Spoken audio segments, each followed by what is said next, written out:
My beloved child, you are disappointed because I am silent.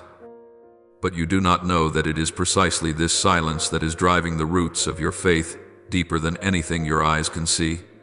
You are afraid that I am slow to act. Yet you have never seen how I quietly move mountains and clear the road ahead of you. Do not be quick to conclude that I have abandoned you sometimes. I step back only to teach you how to stand, not to leave you to fall.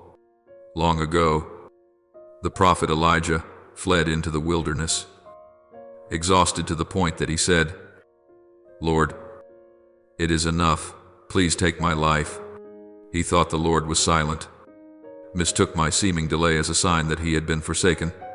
But I did not rebuke him or scold him. I simply sent an angel to touch Elijah twice and say, "Get up and eat, for the journey you must go on is still long." There was no thunderous miracle, no roaring thunder, only a simple meal, yet from within that silence Elijah was raised up to continue his journey. In the same way, there are days when you hear nothing from me, yet you do not know that I am preparing a quiet strength, enough to carry you across a whole desert you were sure you could not cross. There are seasons in life when you do not need anyone to cheer you on. You only need a small sign that heaven still remembers you. Yet the longer you wait, the more you see nothing but a silence stretched out until it feels suffocating. You assume it is a sign that I have turned my back on you. But in truth, that is when I am placing you into an invisible furnace where silence becomes a mirror, revealing the cracks in your soul that you would not normally see. I am not cruel. I am healing the deepest parts of you in a way that noise could never accomplish. There are times when you look back over your life and see only missteps, dreams not yet reached, prayers not yet answered, doors not yet opened. You conclude that I have come too late.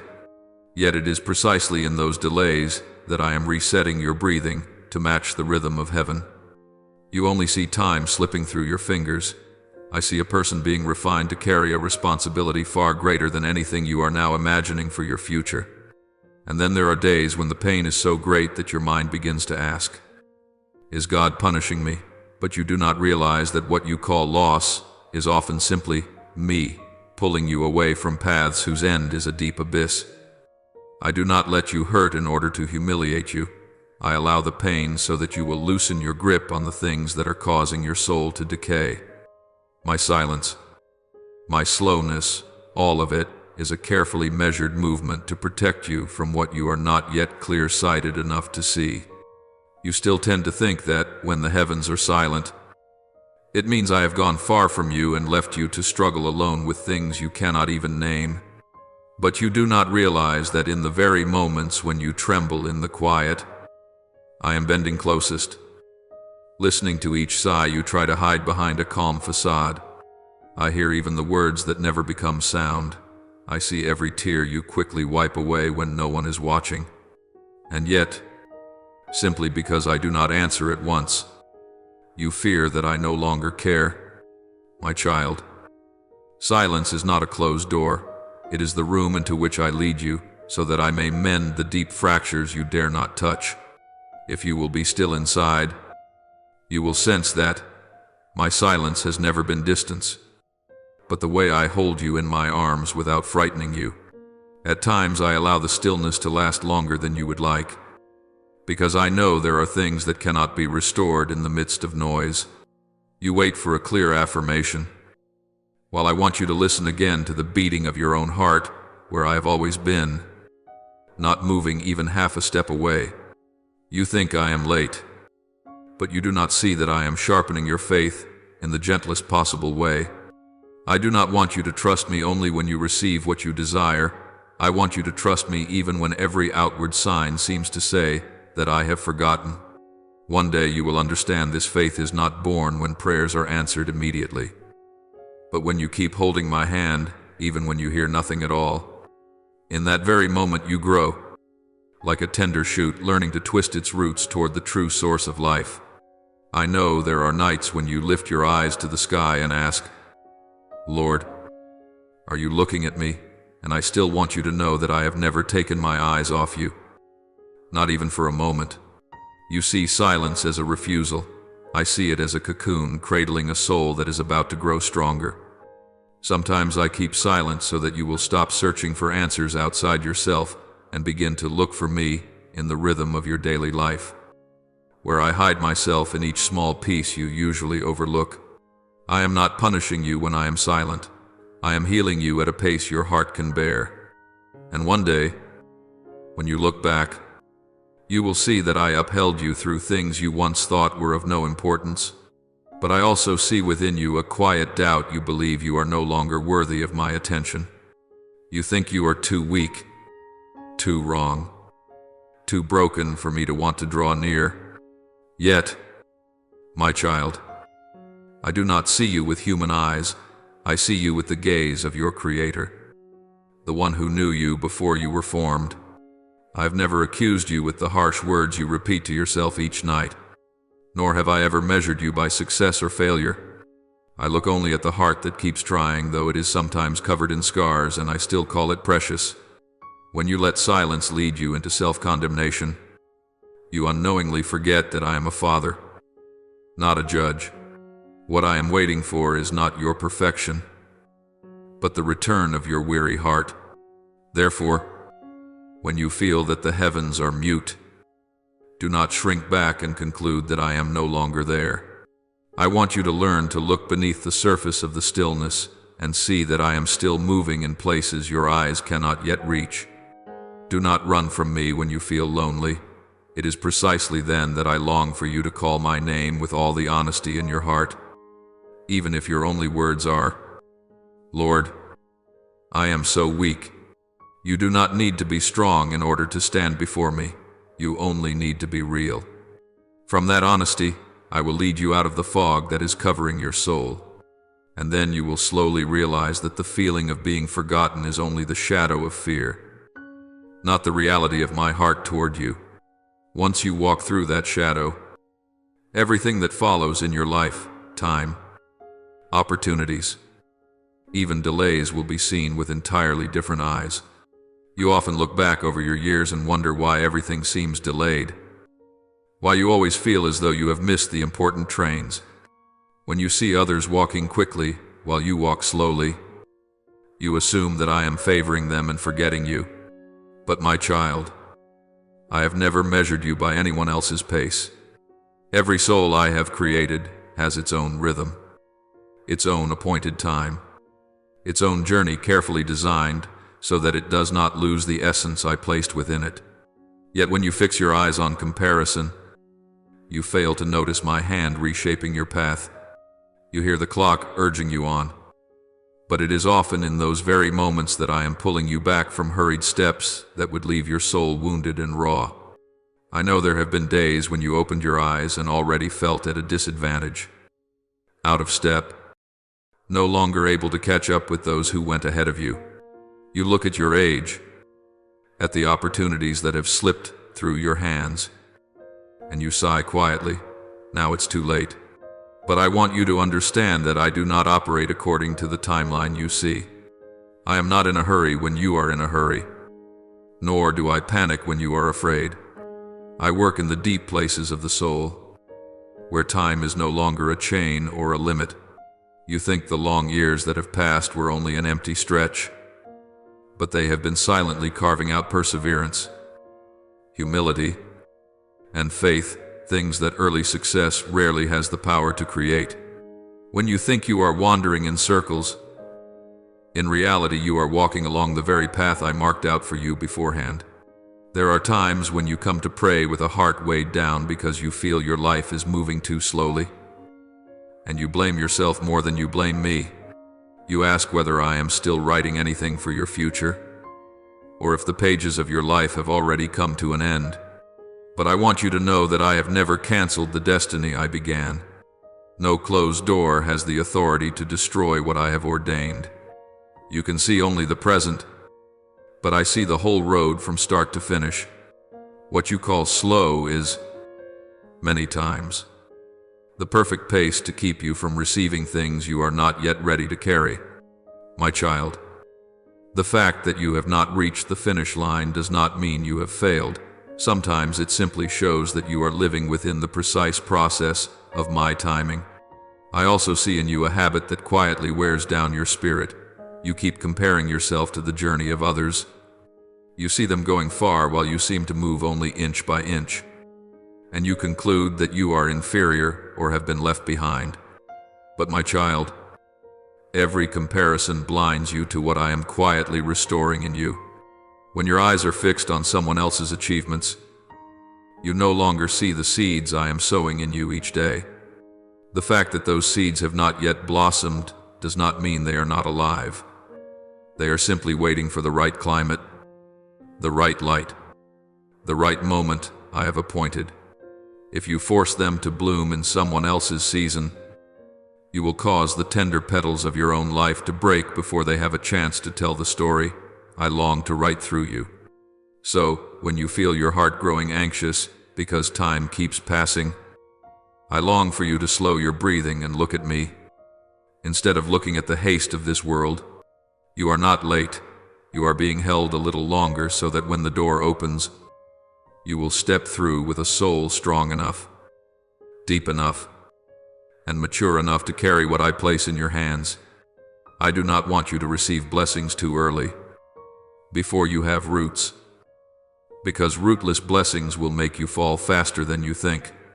Let me lead you according to the rhythm of heaven, a rhythm that is never off by even a second. And then you will realize this: what you once called too late was in fact the delicate preparation for things you never thought you could be worthy to receive. And when you pass beyond your obsession with time, you will begin to see every stumble, every delay, every closed door with new eyes. You will no longer rush to conclude that I am withholding something good from you. Instead, you will begin to understand that I am holding you back from things that do not belong to you. From that awareness, your heart will grow lighter, and you will recognize that I am making a way for you in places your eyes have not yet reached. For when you have learned to trust me in the delays, you will also learn how to trust me in losses, in redirections, in the things you call pain. And that will be the door leading you into a greater truth. Pain is not always punishment. Many times it is the shield I quietly place in front of you. There are days when you look at the broken pieces in front of you and sigh, God must be punishing me.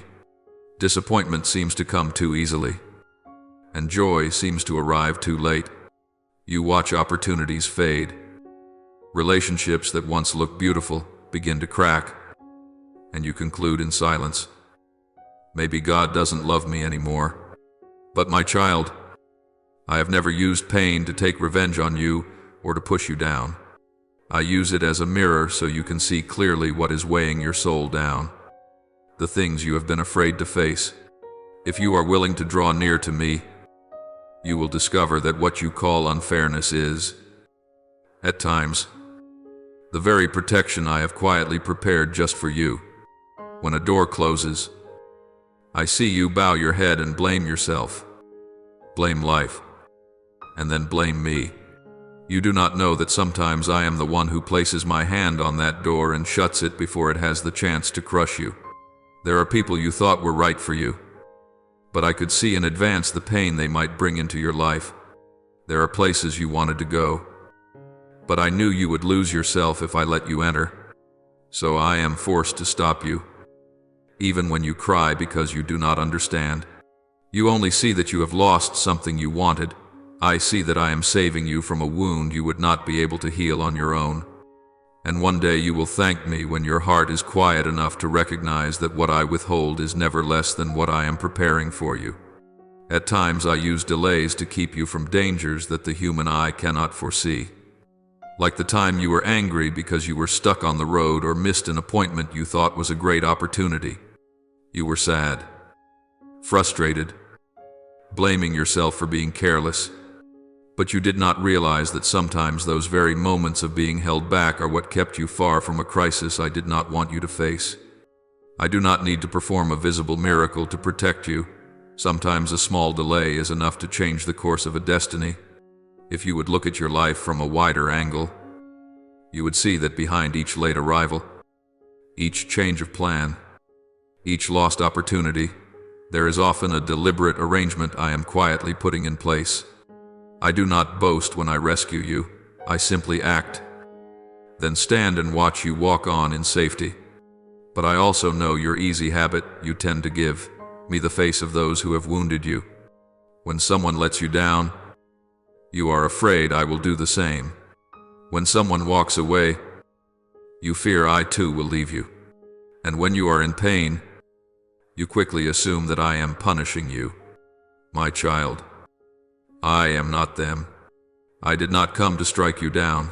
I came to lift you up from consequences you yourself do not fully understand. If I wanted to punish you, I would have left you to sink deeper into your wrong paths. But no, I pull you back, even when you resist, because I know the things you cannot yet see. I love you not because you deserve it, but because you belong to me. And because you belong to me, I will not allow pain to drive you off course. So when your heart is bleeding, I do not demand that you be strong. I only want you to come near and tell me how you truly feel. Whether it is fear, anger, or disappointment, I am not offended by those emotions. I am only saddened when you try to hide them and bear everything alone. Let me step into the dark places within you, the places you let no one touch because you think they are too ugly. There I will show you that pain is only the soil being turned over so that I can plant something new. And when you allow me to walk with you, you will understand that pain has never been a full stop. It is only a comma that opens into renewal. From that awareness, you will slowly free yourself from the belief that I am punishing you, and begin to see that I am leading you toward a good you have not yet dared to believe you could receive. Then, when you have let go of your doubts about my love for you, you will begin to see events unfolding in a very different way. You will see that losses are no longer just losses, but the changing of soil for new seeds of life. You will see that turnings in the road are no longer detours, but precise adjustments to steer you away from the cliffs ahead. And you will see that I am not as far away as you thought. I am right beside you.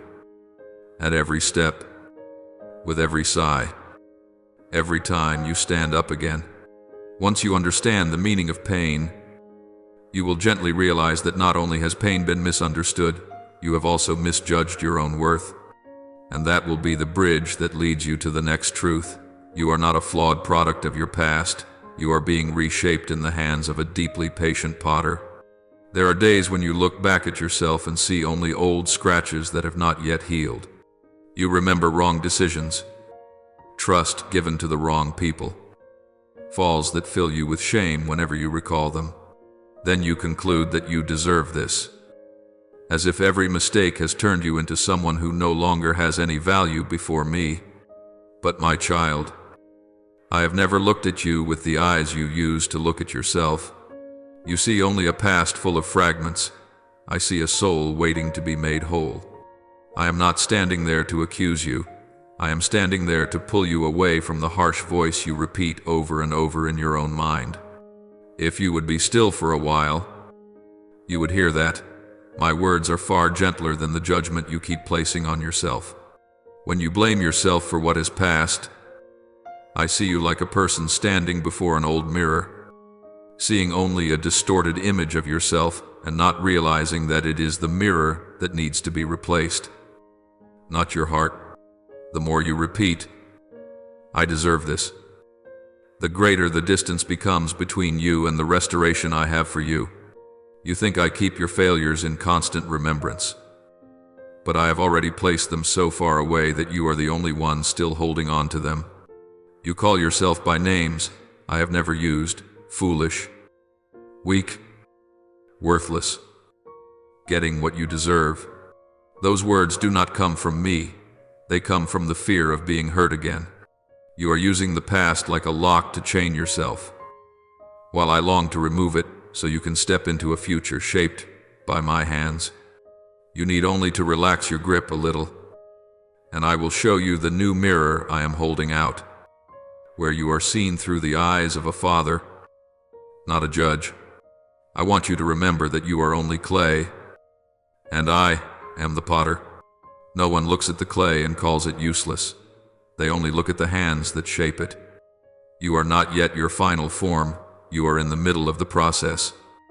And the process always includes being pressed again, adjusted, even broken, so that you can be remade better. You thought the shaking in your life was punishment. But in reality, it is how I carefully reshape the parts that have drifted from my original intention. You are not abandoned in the furnace. You are placed there so you may become firm and strong. The vessel can never mold itself. It must allow the potter to touch it, turn it, adjust it, and sometimes hurt it a little so that it may become more beautiful.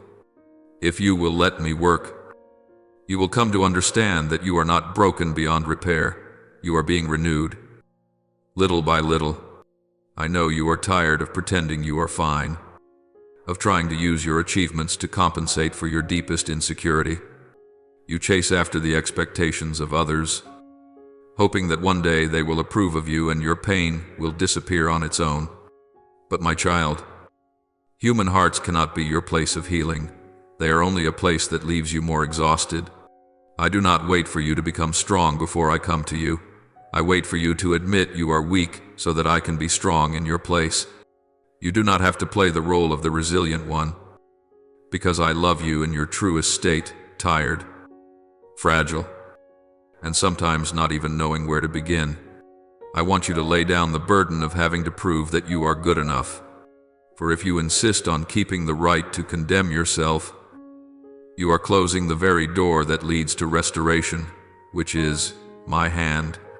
So come near to me with all the things you consider ugly about yourself, missteps in your past, your cracked heart, your anger, your shame, your fear of being judged.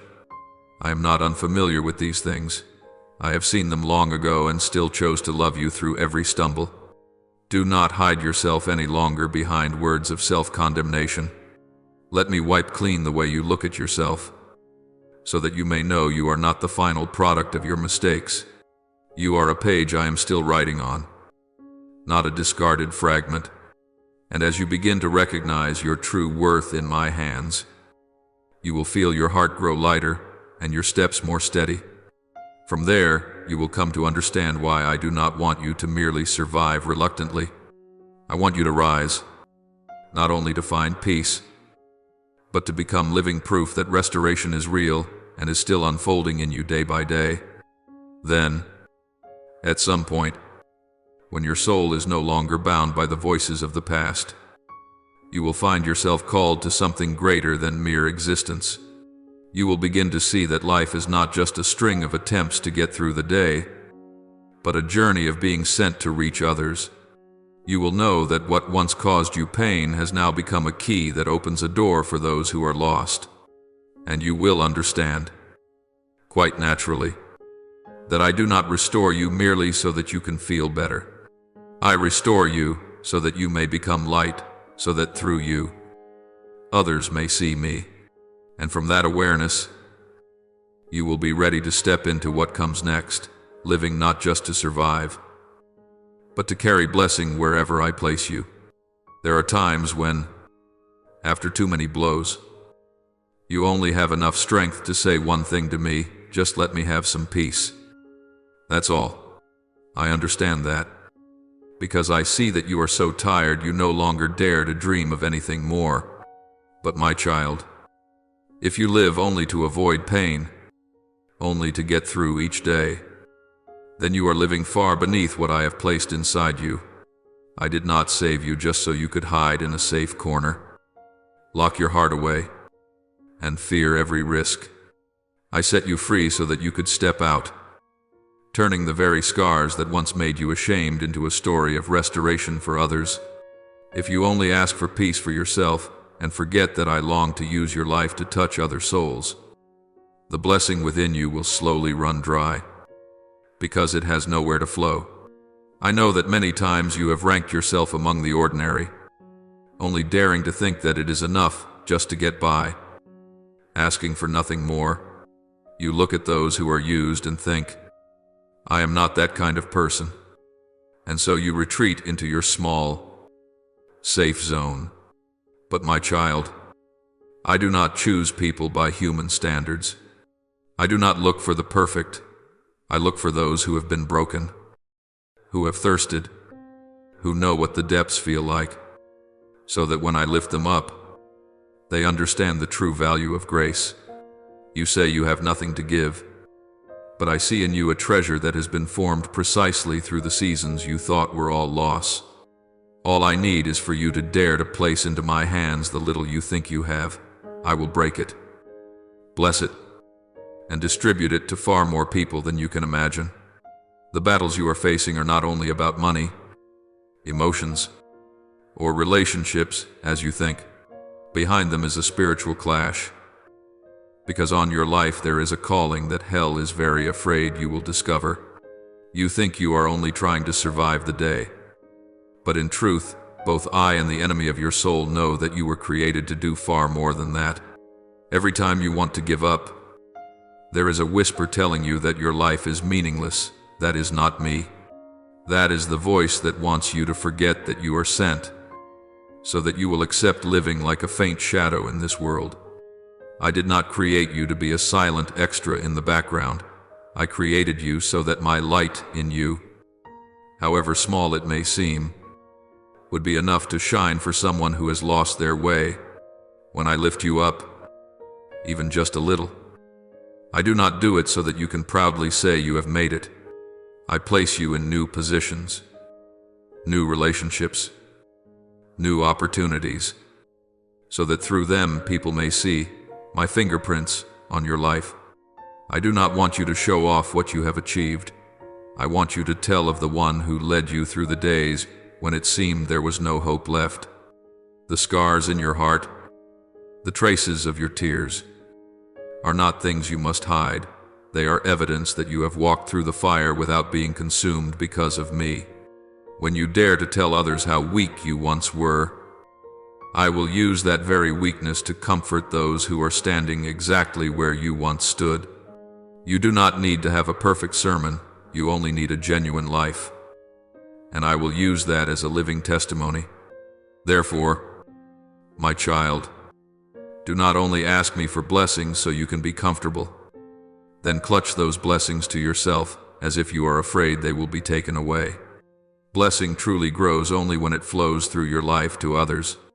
If you cling to it, it will turn into fear of losing it, rather than the joy of giving.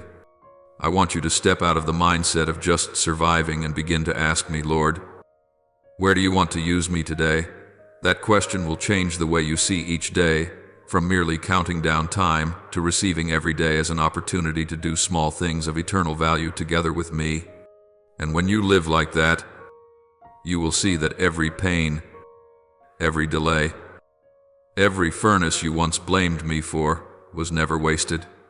All of it has been gathered and woven into a story that only you carry, so that every time you share it, those who listen will recognize this is not luck, this is the hand of God upon a life that dared to be used by Him. The world keeps pressuring you to keep a calm face, to always appear strong, successful, in control of everything, as if showing even a little weakness means you will be despised and left behind. But I do not look at you that way. I know you on the days when you shine, and also on the nights when you sit in a daze staring at an empty wall. On the mornings when you do not want to leave your bed because your heart is so heavy, when others only want to hear stories of victory. I listen even to the sighs you think no one would ever want to hear. When people run out of patience with you, repeating the same sadness over and over, I still quietly sit beside you, looking at you with eyes that do not grow tired. At times you think of yourself as someone who came too late, who missed out, who burned up your youth on relationships, goals, and illusions that now, in hindsight, feel only empty. You feel as if your life is ruined, as if you have wasted the time I gave you. But when I look at you, I do not see only your mistakes and your falls. I see a heart that, though bruised, still beats. A soul that, though it once wanted to let go, Is today still here? Still with a bit of courage left to breathe, to exist, to dare to speak with me, to me. The fact that you can still stand after all the times you have fallen is a beauty that surpasses any title, status, or accomplishment the world praises. Trophies, certificates, and compliments will all gather dust. But a person who dares to rise after pain, who dares to return after wandering, in my eyes, that is a spiritual victory far greater than a flawless life that has never made a mistake. You are still here. You still call me Lord. You still dare to call yourself my child, even though you have often felt ashamed of your own wounds. And that pleases me far more than you think. I do not want you to use all that you have not yet done as grounds to condemn yourself day after day, like a harsh judge, constantly demanding that you be the most perfect version of yourself. You do not need to stand before me as if standing in a courtroom, defending yourself and proving that you deserve another chance. I already know everything. I am not holding a comparison chart in my hand, measuring how many years you are late, how many steps behind, how many opportunities you have lost. You are you, not a copy of anyone else. And the journey I am writing for you does not duplicate anyone's path. Every child I create has a unique rhythm, and if you keep forcing yourself to run at someone else's pace, you will collapse before you ever reach what I truly intend for you. I understand why you keep comparing yourself to others, because you are afraid of being forgotten. Afraid that if you are not as good as they are, you will be left behind. But in my kingdom, no child is surplus. No one is left over. No one is too late and therefore has no share. Those thoughts do not come from me, but from the fear in your heart, from the voice of the world that keeps demanding you prove your worth by results, by speed, by position. I do not see you that way. I see you with the eyes of a father who has watched every step you have taken from childhood until now, who knows every season you have smiled, every season you have wept, every time you have tried so hard that even you did not notice how much you had already given. Every promise I have placed over your life has its appointed time. Just like the seasons of the trees, some seeds sprout quickly, some slowly, some break through the soil after only a few days. But there are also seeds that must remain hidden for a very long time in the dark earth before they rise into a sturdy tree. You often only like what is instant miracles that happen quickly. Doors that fly open so that you do not have to wait. Do not have to feel uncertain. Do not have to face the question, why have I not received yet? But I do not work according to your impatience. I work according to my wisdom, from which I see the whole picture, when for now you only see a small corner. There are things I deliberately have not yet placed into your hands, not because I can bear to let you live in lack or deprivation, but because I know that if I were to give them to you at a time when your heart is not yet deep enough, your foundations not yet firm enough, your faith not yet rooted, then that very good thing would become a weight that breaks your back. I do not want blessing to turn into chains. I do not want grace to become the very reason that draws you away from me or away from your true self. I would rather slow things down a little in order to dig your foundations deeper, to teach you to trust me in the silence, to train you to stand firm when nothing is yet clear, than to give you something you greatly desire that would, in the end, ruin your soul. You often think that in these past years you have gotten nothing, that you have missed your youth, killed time in foolish choices, in misdirected relationships, in jobs that led nowhere, in long repetitive days where you saw no progress. You look back and see only a chain of waste for your life.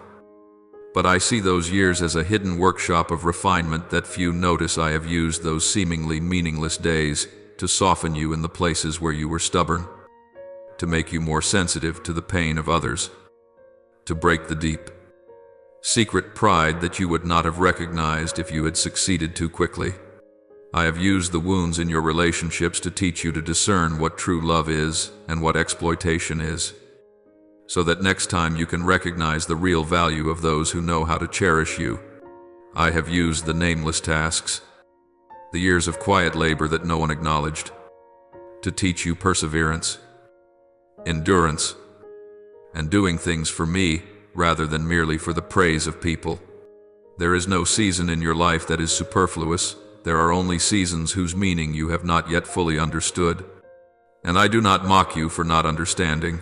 I wait for the moment when you are calm enough for me to explain each part again, right along the very footprints you once thought were wanderings. Today, even if you feel that you still amount to nothing, I want you to pause and look deeply at this one truth. You are still here. You are still alive, still able to feel, still able to believe, even if you believe with trembling. You do not know how many times you wanted to give up, yet you could never quite let go completely, because within you there is still a very small strand that connects you to me. It is precisely this seemingly fragile strand that delights me. It tells me that you have not entirely closed your heart to me, that you still long for something more than a life that merely gets by. Do not despise the fact that you still sit and stay, still read, still listen, still talk with me. That is already the sign of a soul that refuses to let darkness swallow it whole. I do not expect you to become a hero overnight. I simply desire that you give me the chance, day by day, to soften one more small part of your heart. And I want to tell you that you are not the only one who has ever thought it was too late, that there was no hope left. Many whom I dearly love have also gone through long years that felt like a desert, that seemed like my silence, when in reality I was writing the deepest chapters of their story. You often ask yourself, if so, when will it be my turn? When will I clearly see what you have promised? I do not condemn that question, because I understand it is born from all the times you have stood on the sidelines watching others receive the blessings you too have hoped for. But I want you to know that in the spiritual realm, there is no such thing as your turn being taken by someone else.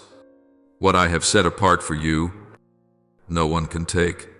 What I have ordained for others, you cannot seize. Each person has a portion that is uniquely theirs, and the time for that portion to be revealed is also uniquely appointed. The fact that you see others cross the finish line before you does not mean I have abandoned you at the starting line. Sometimes I intentionally keep you longer at the beginning so that you can learn what they do not need to learn, because you will need it in places where others will never go. Instead of asking, when will it be my turn? I long for you to begin asking, Lord, what are you teaching me in this season? When your question changes, your impatience will lessen, and you will see that I am not motionless as you imagine.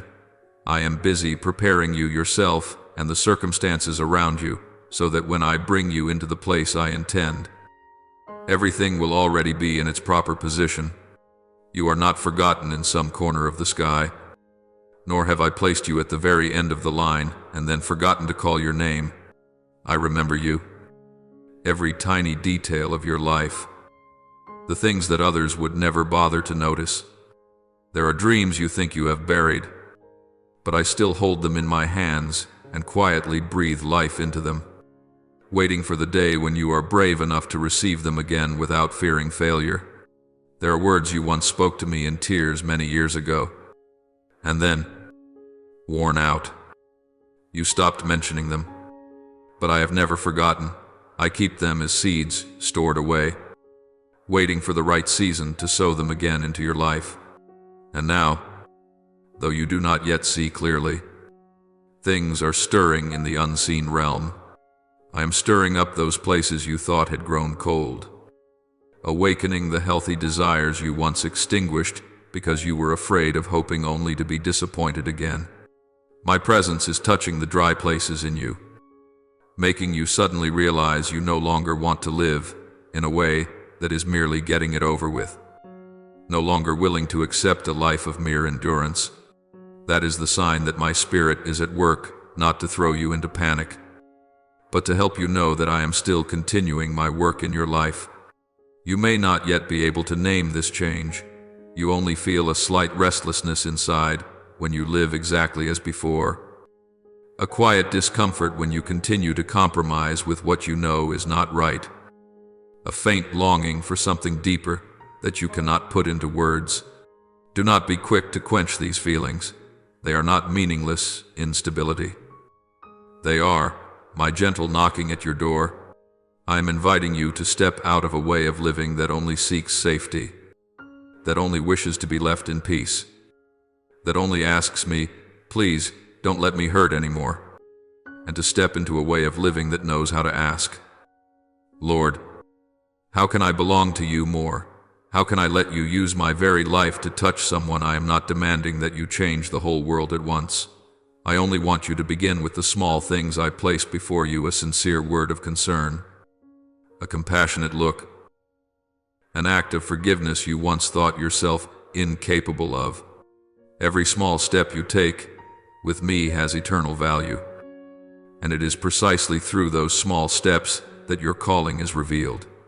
I have not kept you alive until today merely so that you might exist, merely so that you fulfill a few responsibilities and then disappear as if you had never been here.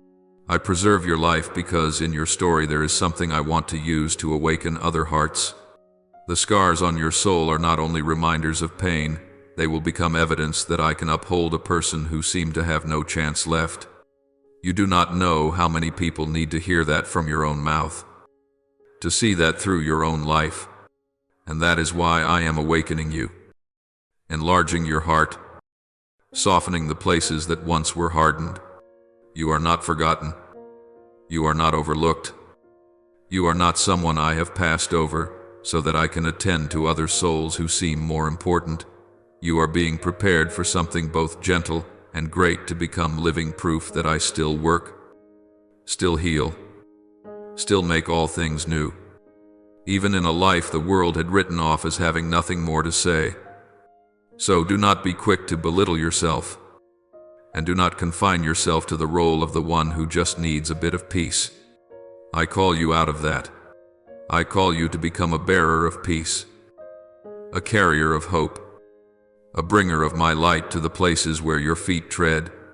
And as you step into this, you will realize that every delay, every silence, every year that seemed utterly wasted was in fact the path along which I led you the long way around, so that today you can stand in my plan without the fear that once gripped you. Have you ever noticed that right in the middle of days that feel pitch black and utterly hopeless, there is still something very quiet stirring in your heart, like a gentle breath threading its way into your chest, like a fragile beam of light that the human eye cannot see, yet your soul recognizes so clearly? Sometimes you do not know what to call it.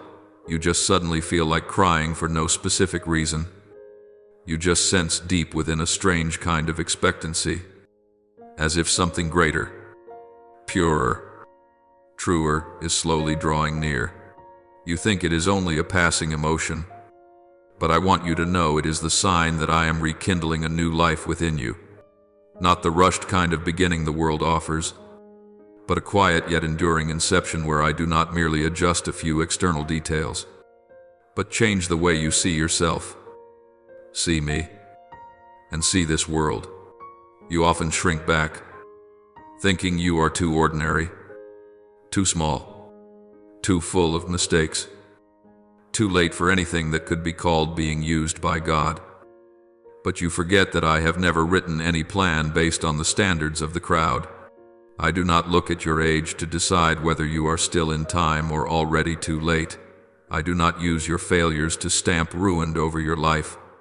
I am the one who has always chosen those who were overlooked, who keeps calling the names of those whom no one seems to count, who raises up souls that once condemned themselves.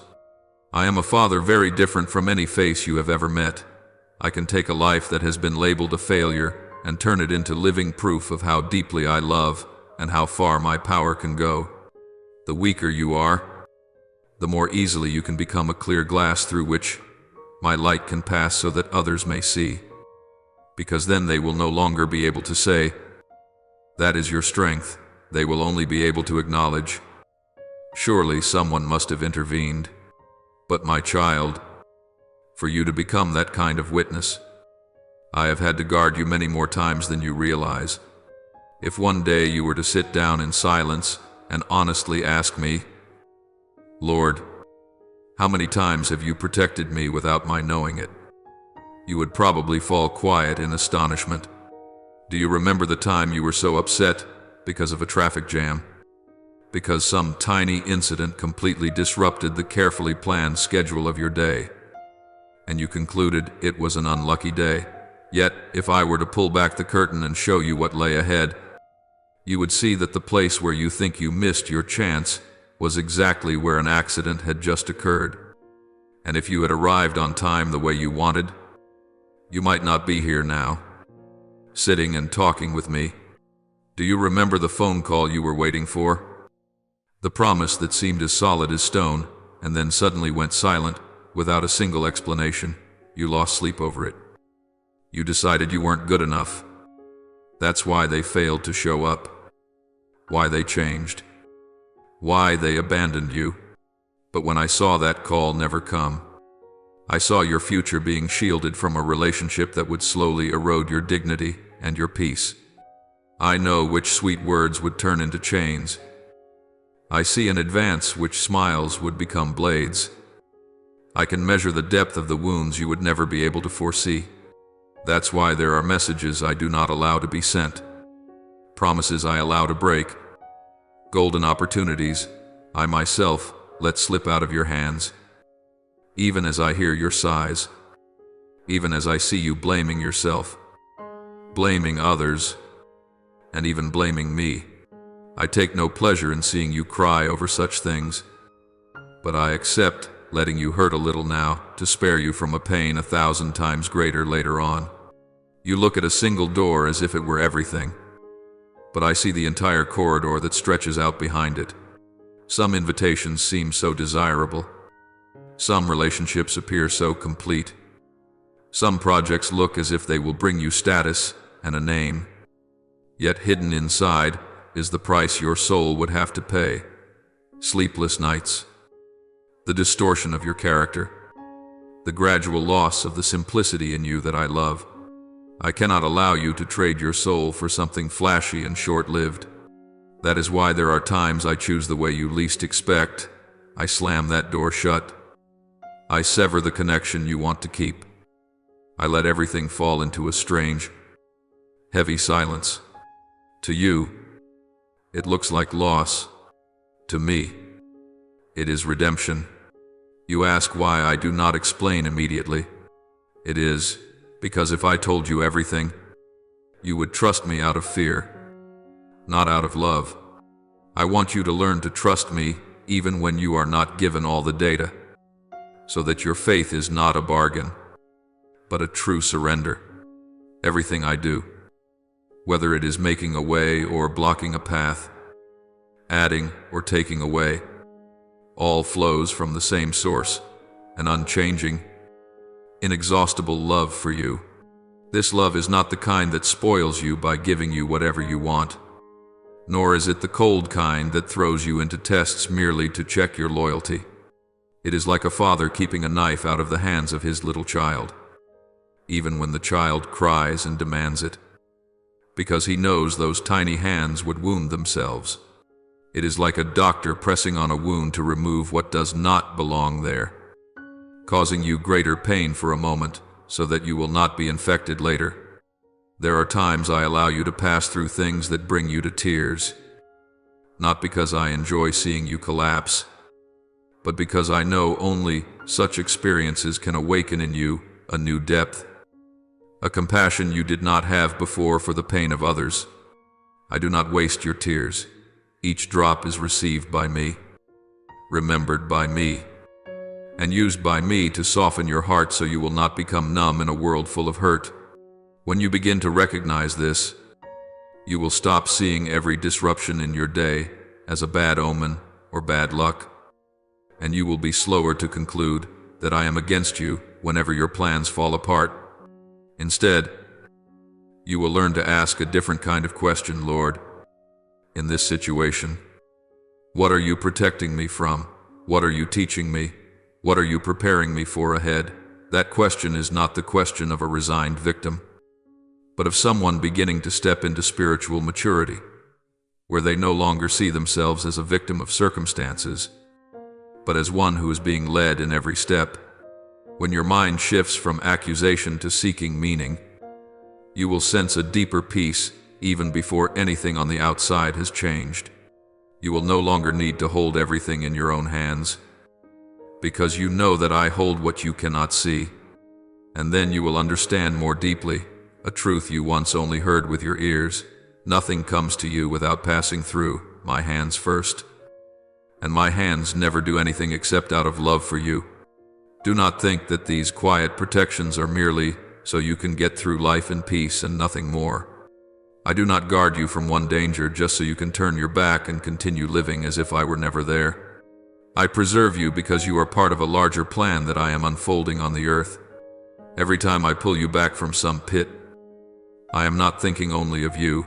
I am also thinking of the people you will one day meet, those who stand at the very edge you once stood on.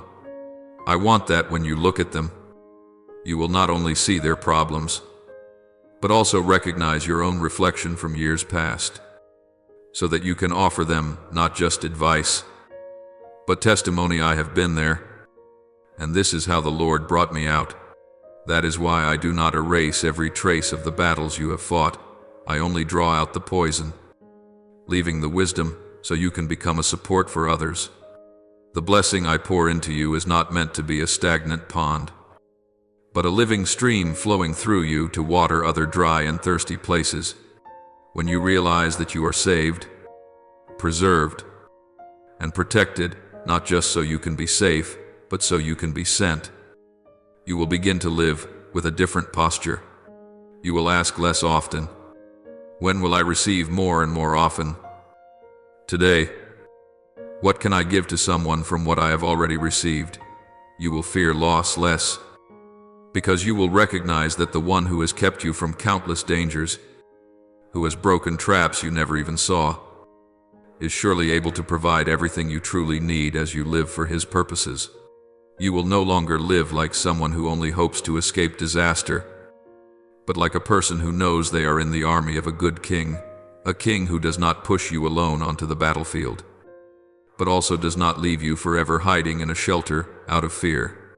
I want you to step out, fully aware that every step, every word, every choice you make can be a channel through which I touch someone. And once you begin to live like that, the traffic jams, the unanswered messages, the calls that never come, the plans that remain unfinished will no longer be unhealed wounds, but signs that remind you, my love always goes ahead of you, even when you don't see it.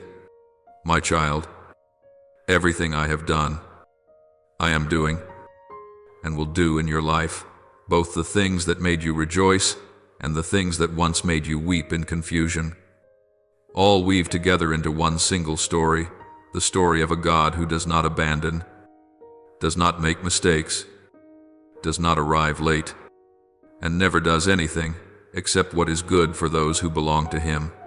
If today you still feel, deep in your heart, even the faintest warmth, the gentlest desire that I wish my life could be used for something more than just existing, then I want you to know I am the one who placed that desire within you.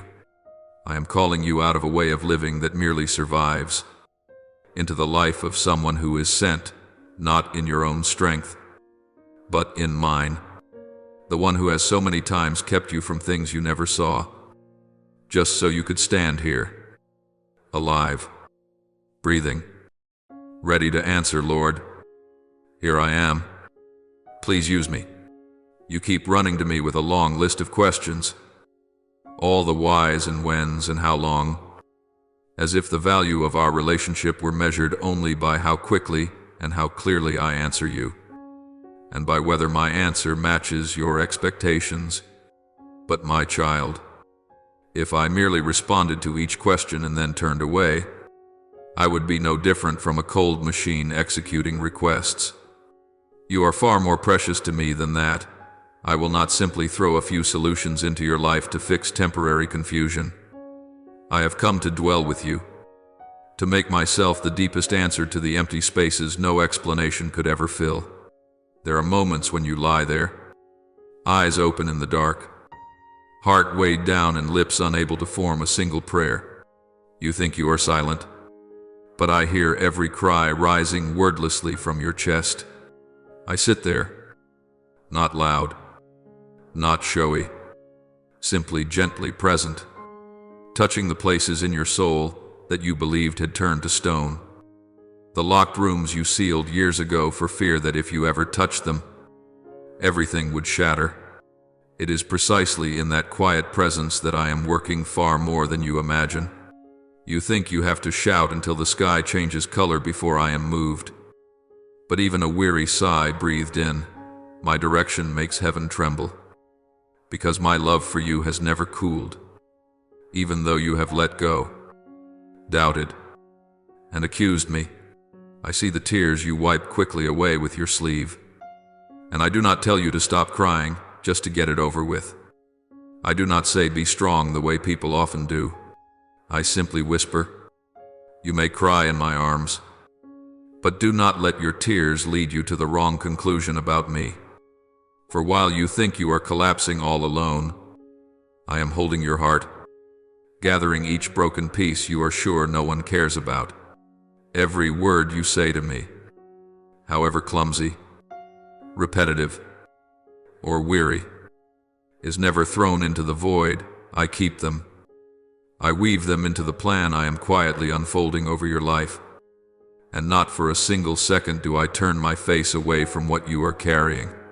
You still imagine that prayer is you knocking on a door while I stand inside deliberating whether or not to open it. But in truth, each time you merely think of me, I am already at your side, my hand on the latch, simply waiting for your permission to step in. I have never been a distant deity who listens only when you present your requests in the right format. I am Father, and I long for conversation with you far more than I long to just resolve your crises. I know you keep tally of which prayers have been answered and which have not. And then you use that scale to measure my heart, forgetting that the most precious thing I can give you is not a string of results lined up with the plan you wrote, but myself, the unchanging, one who can be with you in every season, whether in gentle rain or violent storm, whether you are full of strength or unable to take another step. I am your portion that no one can steal from you, even if you lose everything you thought was essential. You are used to coming to me like someone approaching a service counter, submitting a request and impatiently waiting for a receipt. But I want you to learn to come like a child walking into their father's house, to sit down, open your heart, speak, listen, be still, and remain longer than just a few hurried minutes. Only in that lingering time can I water the dry places in you with my very word, with living truth, not to fill your head with information, but to give your soul something solid to cling to rest on, to be restored by. You have grown accustomed to living by emotions that rise and fall like waves. Today you believe because you see something. Tomorrow you sink when you see nothing, so I am gently drawing your eyes away from the froth and foam of circumstances toward the deep, quiet current of my word. There, the source of life flows continually, untouched by the changing weather of your life.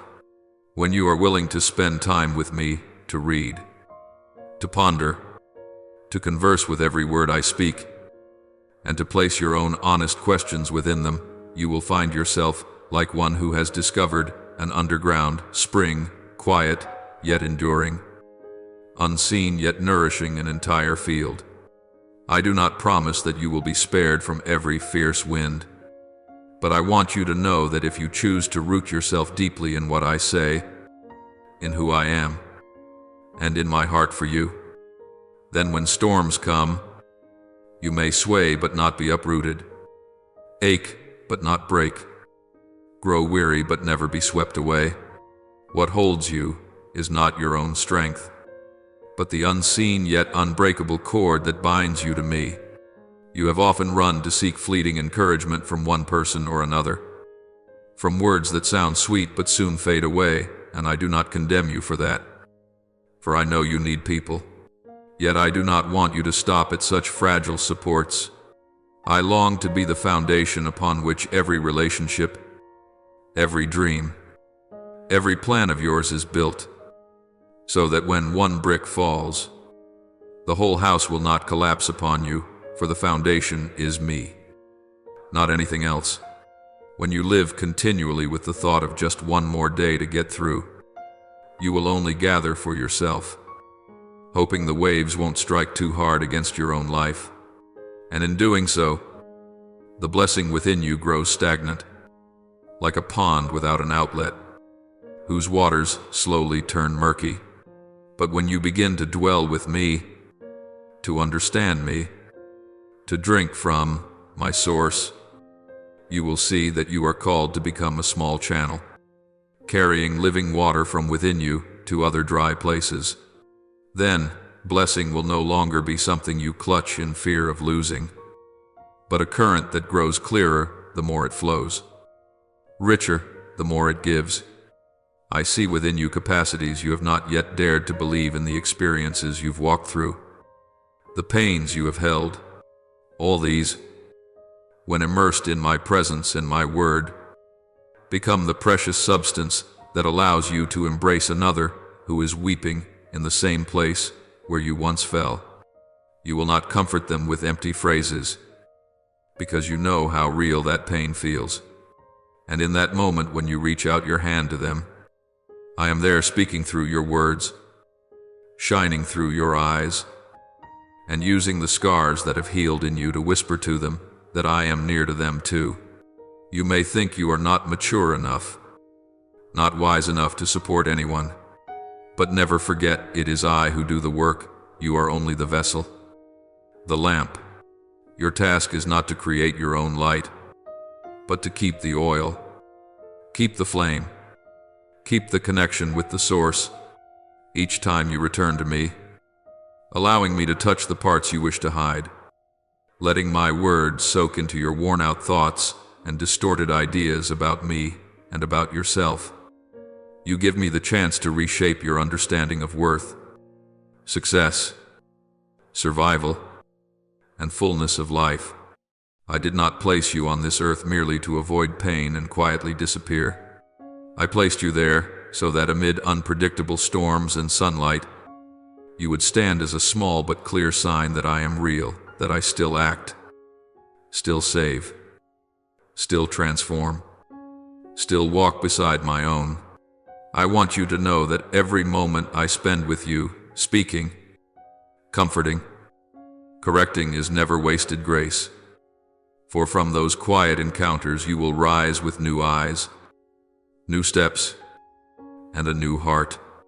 Those around you will sense something hard to name, yet unmistakably real and magnetic. It is my fragrance upon you, not outer brilliance, but a deep peace, a strange patience, a gentleness amid tension, a steadfastness amid uncertainty. All these fruits I grow in you are not for you to admire yourself, but so you might become shade for someone weary and thirsty. My child, I am inviting you to step out of the kind of life that keeps asking, Lord, when will I finally be at peace, and begin whispering instead, Lord, I want to know you more. I want to understand what you are doing in me, so I can be a blessing to someone else. When you shift your question like that, the whole center of your life begins to change. You will no longer see me as a machine that meets your needs, but as a father patiently training you, both tender and firm, comforting and instructing. And from that place of intimacy, day by day, quietly, I will transform one who once only knew how to survive into one who knows how to bring life, not by their own strength, but by the flow of life I have placed within and through them, reaching even the places they never imagined. Now, I invite you to pause and lay down the noise around you for a moment. Whether you sit in a small, crowded room, on a packed bus, or in a corner cafe where no one knows your name, I still call you to one simple act: close your eyes, not to escape reality, but to give me a small open space amid the chaos of your thoughts. You do not need to strain to feel anything or imagine something lofty. Just breathe slowly, release your grip, and let your soul grow quiet. In that very moment, I am already there, not in some distant heaven, but right beside you, like the quiet embrace of a father covering his exhausted child who has no words left to speak. What you thought was an empty void within is the very place I have chosen to enter. If only you will open it to me. As your heart settles, you will begin to sense a gentle warmth seeping into places you thought had long grown cold. It is not loud, not dazzling like fireworks, but like a soft stream flowing through the desert of your soul. I do not come to make you tremble in fear, but to lift the heavy stones you have grown used to carrying. My love is not a theory for you to memorize. It is a living presence surrounding you, touching the places no one else has reached, not even you. There are depths of loneliness you've never dared to speak of, yet I have chosen to dwell right there. And as I do, you will gradually sense something shifting inside, not that all darkness vanishes at once, but that a single beam of light shows you are no longer sitting alone in the night. You will not leave this moment the same as when you entered it. I do not promise that every problem will disappear after a few minutes with eyes closed, but I promise to touch the places you have avoided for years. Sometimes, a single moment of letting me come close loosens the chains that have long bound your heart. The rigidity within you that whispers saying, "Nothing ever changes," begins to crack, and into those small cracks, I plant a tender seed called hope. Fragile as it may seem, it holds power enough to push back the thoughts that try to drag you into old numbness. You may not yet see it clearly, but deep within, a quiet turning has begun. Your soul is turning back toward me. Even if you do not yet have words for it, you think your faith has left you long ago, but truly it has only curled up to rest after storms too strong. Today, as you sit still before me, that flame is being rekindled not by grand displays, but by a soft whisper within, "I am still here. I have not stopped working." That voice does not shout or demand. It moves like a thin breeze, stirring the heavy curtain around your heart. You may not understand how, but among your usual flood of weary thoughts, a small question flickers. What if there's still hope for me in that very question? Faith is lighting its first sparks again. It does not deny the wounds you have suffered, but it gently tells you that those wounds are not the final chapter. Perhaps these days you felt a strange restlessness you can't explain. Outwardly, everything seems the same job, the same room, the same faces. Yet inside, you feel as though something is about to happen, as if you're standing on the threshold of something new you cannot name. You think it's mere anxiety or oversensitivity, but I want you to know that often this restlessness is the bell of my spirit ringing within you. I am stirring you from the slumber of just getting by, to tell you no, your story with me is not finished here. This is not the end. This is a transition. If you would pause and ask, "Lord, are you calling me?" you would begin to see that you are no longer a bystander to your own story. My timing is not like the calendar you hold. You measure years by wrinkles, by lost chances, by the feeling of lagging behind others. But I read time by what has been formed inside your soul. The years you thought were wasted were the very seasons I used to soften hardened places, to humble your pride, to peel away the layers you used to hide your fear. The nights you thought were only full of useless tears, I gathered every drop like rain watering the deep field within you. When the storms have passed, those tears will become the roots that anchor your faith deep into the soil, so that when new winds rise, you will not be uprooted as easily as before. You often think, my silence is a harsh test, a trial of endurance. In truth, I am teaching you a new language, the language of trust without immediate proof. When I do not respond the way you expect, you learn to sit with yourself, to face the questions you once drowned out with noise. You begin to see what you have placed your hope in more than in me, the standards by which you have measured your worth. My silence exposes the false supports you've leaned on, so that when they crumble, you can return freely to the only foundation that never shakes. This is not cruelty, it is healing at its deepest level. I know there is still a voice inside you that whispers, it's too late for me. My youth is gone. My chances are lost. My strength is fading. It's easy to believe your only task now is to endure until the end. But my child, I have never been bound by age, circumstance, or the record of your past.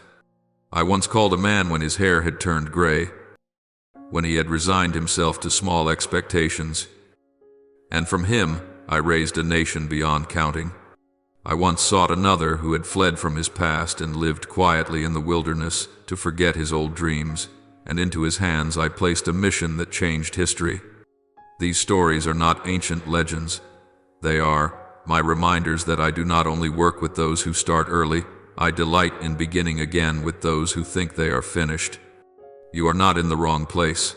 You have not wandered so far off the path that you cannot come back. Even in the darkest bends of the road, I am still weaving every detail in preparation for what lies ahead. You, as you are now with all your scars, the costly lessons, the painful falls are exactly the person most suited for the next part of the journey I am unfolding. Not the version scrubbed clean of every trace, not the perfect image you try to perform, but you, as you are in this very moment, are the material I desire to work with. I have placed you here, in this time, in these circumstances, not because I ran out of options and had to settle for you. On the contrary, I know well that what is coming will require a heart that is soft, humble, willing to listen, willing to yield, and that is precisely what the years of waiting, of silence, of tears have been shaping within you. No stretch of your life is superfluous, in my eyes. The seasons when you felt yourself going in circles with no way out, the relationships that shattered, the unfinished projects, the prayers that seemed to vanish into empty space, all of it has become material in my hands. I do not waste even your mistakes. I turn them into experience, so that later you will know how to support others who stumble in similar places.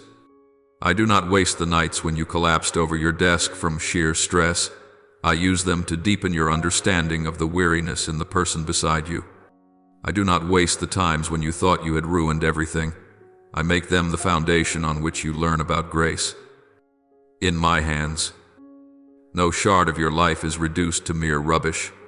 Your voice today may still tremble, but the time will come when it resounds more powerfully than you imagine, not because you have amassed much knowledge, but because you have lived what you will speak. You will not talk about comfort as a dry theory. You will recount the nights when I myself lifted you up. You will not talk about faithfulness as a slogan. You will recall the days when you thought I had abandoned you and then suddenly realized I had never left. And when you open your mouth to share, hearts standing on the brink of despair will receive a new hope. They will see that if I could do this with you, I can do it with them as well. Your testimony then will be like a key unlocking the invisible chains in the hearts of those who listen. You are not merely someone who has suffered. You are the pathway I want to use to carry my grace into places where you yourself once longed for someone to come to you. You are a flowing stream, not a stagnant pond. The blessing that flows through you to others will in turn refresh you. You are a bridge, linking those who feel excluded to the love they never thought they could have. You are an instrument in my hand, sometimes tightened, sometimes having loose strings removed, sometimes enduring, jarring, off-key sounds, so that afterward you can produce a truer tone. Every note in the song of your life, whether low or high, I know how to weave into a composition that only you can play. What now looks in your eyes like chaos, confusion, and fog ahead will, in time, be arranged by me into a path clearer than you expect. I do not promise that you will see the whole picture by tomorrow, but I will give you enough light for each step, as you learn to live not merely for your own safety and comfort, but to join me in a larger story. You will find the meaning of each day lifted to a higher level. Fear will no longer occupy all the space in your thoughts, because it will have to yield to a new awareness. Your life has a reason to exist, and I am the one who has been, is now, and will continue using everything, even what you do not understand, to complete what I began in you. From that place, you will have the courage to open your eyes, not to return to old ways of living, but to walk as someone who knows you are in the hands of the one who never abandons you and never comes too late. My child, I see clearly how tangled your heart is right now, with worries smoldering day after day and negative thoughts like a shadow always chasing behind you, making every step feel heavy and even breathing feel exhausting. Yet in the very moment when you think you are carrying everything alone, I am quietly doing this one thing little by little. I am loosening the invisible cords that bind your mind. I am touching the deep places in your heart that you have long avoided for fear that contact would only add to the pain. I do not come to reproach you for being weak. I come to gently draw out of your heart the seeds of fear that have taken root for so long. The old voices that told you that you are inferior and unworthy of love. When I touch the memories you locked away, it is not to make you relive the pain and blame yourself, but so that I can wipe away the thick dust covering the little heart that I loved long before you knew how to call my name. You have grown so used to living under a heavy weight that you have come to think it is normal. But I say to you, I did not design you to live forever in such a state of weariness. You were created to breathe deeply, to walk steadily, to face life with a heart that no longer trembles in fear of being hurt again. I am gradually replacing the negative whispers inside you with my words, words that tell you that you are not a burden, not a mistake, but a child I cherish, protect and hold dear. I see every time you try to appear strong while inside you only want to give up, and it is into that very place that I am pouring my peace. Not the kind of peace that makes you avoid reality, but the peace that enables you to stand firm in the midst of what has not yet changed. You were not born to spend your whole life bent under the weight of other people's opinions, dodging their gaze because you are ashamed of what you have gone through. I made you so that you can lift your head, even with eyes that have often been filled with tears, and dare to believe that your worth does not rest on praise or criticism, but on the fact that you belong to me. Though there have been those who called you names that wounded you, though there are words like blades still echoing somewhere in your memory, the final word over your life is still my voice, not the voice of anyone who has ever hurt you. You may have heard far too many times that you are nobody, that you can do nothing, that your future is nothing but a blur. But I do not agree with those words at all. I know how many dark days you have survived that no one else knows about. I know how many times you swallowed your tears just to keep going. And because I know all of this so well, I say to you even more firmly, this will not end with you living in fear forever.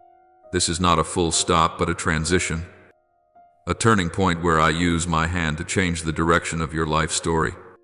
You have believed that you would remain stuck forever in a hazy season, not knowing how to move forward. But I tell you, you will come out of this season, not by gritting your teeth in your own strength, but by being upheld by mine. You will look back on this stretch of road and be amazed to see that in places that seemed to be nothing but stones and gravel, I had laid lessons, encounters, and moments of comfort that you did not even realize I was using to build you. Every valley you pass through has its purpose. Not one of your steps falls into meaningless emptiness as long as your hand is still placed in mine. Even now, as you open your heart to listen, chains you cannot see with your eyes are being broken. Old patterns of thought that constantly drag you back into inferiority and self-condemnation are being touched and loosened by me. There are obsessions you thought you would carry for life, yet I am patiently untying each knot, even if you do not yet feel it clearly. I am not in a hurry, but I am not still either. My spirit is at work in you, careful and persistent, like a healer who patiently tends even to the smallest wound, overlooking nothing, despising nothing. You think you can hardly escape the inner prisons where you have locked yourself in shame, in guilt, in suspicion of everyone. But I am opening the doors of those rooms, one by one. I do not use force.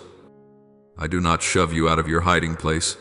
I take your hand and walk with you into the light so that you can relearn how to trust. Not in a single day, but through each small step, each conversation, each time you dare to be honest with me about what you are afraid of. I know you have been deceived by those you thought were your support, stabbed in the back by people who once promised to stay by your side, and so you built a strong wall around yourself, unwilling to let anyone come near. I do not blame you for being guarded. I understand why you had to build walls in order to survive. But I have not come to break you. I have come to dismantle those walls so that, while you remain protected by me, your heart will no longer be locked in loneliness. I do not demand that you immediately trust everyone again. I only invite you to begin by trusting me. And from there, I will teach you whom to trust, whom to set down, whom I am using to lift you up, and whom you must learn to release. You are not defined by the wounds others have inflicted on you, nor are you limited by the stumblings you brought upon yourself. Your true definition lies in my gaze when I look at you. I do not see you as a suspended sentence hanging over your head. I see you as a work in progress. In my eyes, you are not a burden, not an error, not a defective product of life, but someone I have called by name, someone I have sought out, someone I lift up each time you think you have hit bottom. Many times I have intervened so that you would not rush headlong into dangerous dead ends. I have closed more than a few doors that looked appealing but concealed depths you could not foresee. I have taken away relationships that seemed like blessings but were in fact traps. Many times you have complained that things did not go your way. But if you could see the whole picture as I do, you would understand that those moments of loss were precisely the times I was keeping you from a far greater loss. If today you can still sit here, still listen, still breathe, still have the chance to begin again, it is not because you are vaguely lucky, but because I have laid my hand over your life far more than you realize. If one day you could see clearly all the situations where I quietly intervened, the blessings I placed in the very places you only saw as empty, you would no longer have time left to complain. You would find your heart overflowing with gratitude. Not the outward kind of gratitude that just sounds nice, but the gratitude that rises naturally when you realize how many times you thought you had collapsed, and yet you are still standing today. I do not demand that you instantly become a completely different person, but I invite you to take small steps of trust, to step out of the thought, "You don't love me," to step out of the sentence, "My life will only ever come this far," to step out of the labels you have heard from others and replace them with the words, "I speak over you." Each day you choose to trust my words a little more, just a little more, is a day when the weight on your shoulders grows lighter, and the blessing within you begins to flow instead of stagnating. I do not only want you to be able to breathe, I want you to truly live. to live with the awareness that you are loved, kept, and sent, that everything you have gone through, both joy and sorrow, can become precious material that I use to uphold those who suffer as you have. When you grasp this, you will no longer see your life only through the lens of a victim, but will begin to recognize that you have been, are being, and will be turned by me into a witness to a love that does not abandon, does not turn its back, does not grow tired of repeated wounds. And on that journey, I will still be here, continuing to set you free, continuing to uproot fear, continuing to pour out peace, until you can smile and say, "Thank you, Lord, that even the things I never understood, you have used to save me and make me new." I say to you, things are not ending here. What you see now is only the opening margin of the story I am writing over your life. There are many dreams you once folded away, many prayers you thought had fallen to the ground, with no one to pick them up, many plans you buried deep because you believed it would never be your turn. You see them as things that have vanished. But I have stored them in a safe place, waiting for the right moment. I do not throw away what I have sown in your heart and then stand by watching. I delay only because I know that if these things came too soon, they would break you rather than grow you. Now that your heart has changed, now that your eyes have learned to look back to me instead of being fixed only on your circumstances, I am beginning to loosen the knots I previously chose to keep tight. You will be amazed that doors which had been shut coldly for many years suddenly open softly, as if there had never been a lock, that paths you thought were permanently blocked become clear and wide, as though they had been kept reserved for you all this time. People who once treated you as invisible, who forgot your presence in the room, will one day suddenly call you by name, seek your input, and honor your contribution as though you had never been left on the margins. In the areas where you have long lived in lack, whether in finances, in relationships, in opportunities, or simply in the small measure of recognition every human heart needs, I will gradually fill them, not with noise or fanfare, but so clearly that even you must admit no human strength could have arranged it.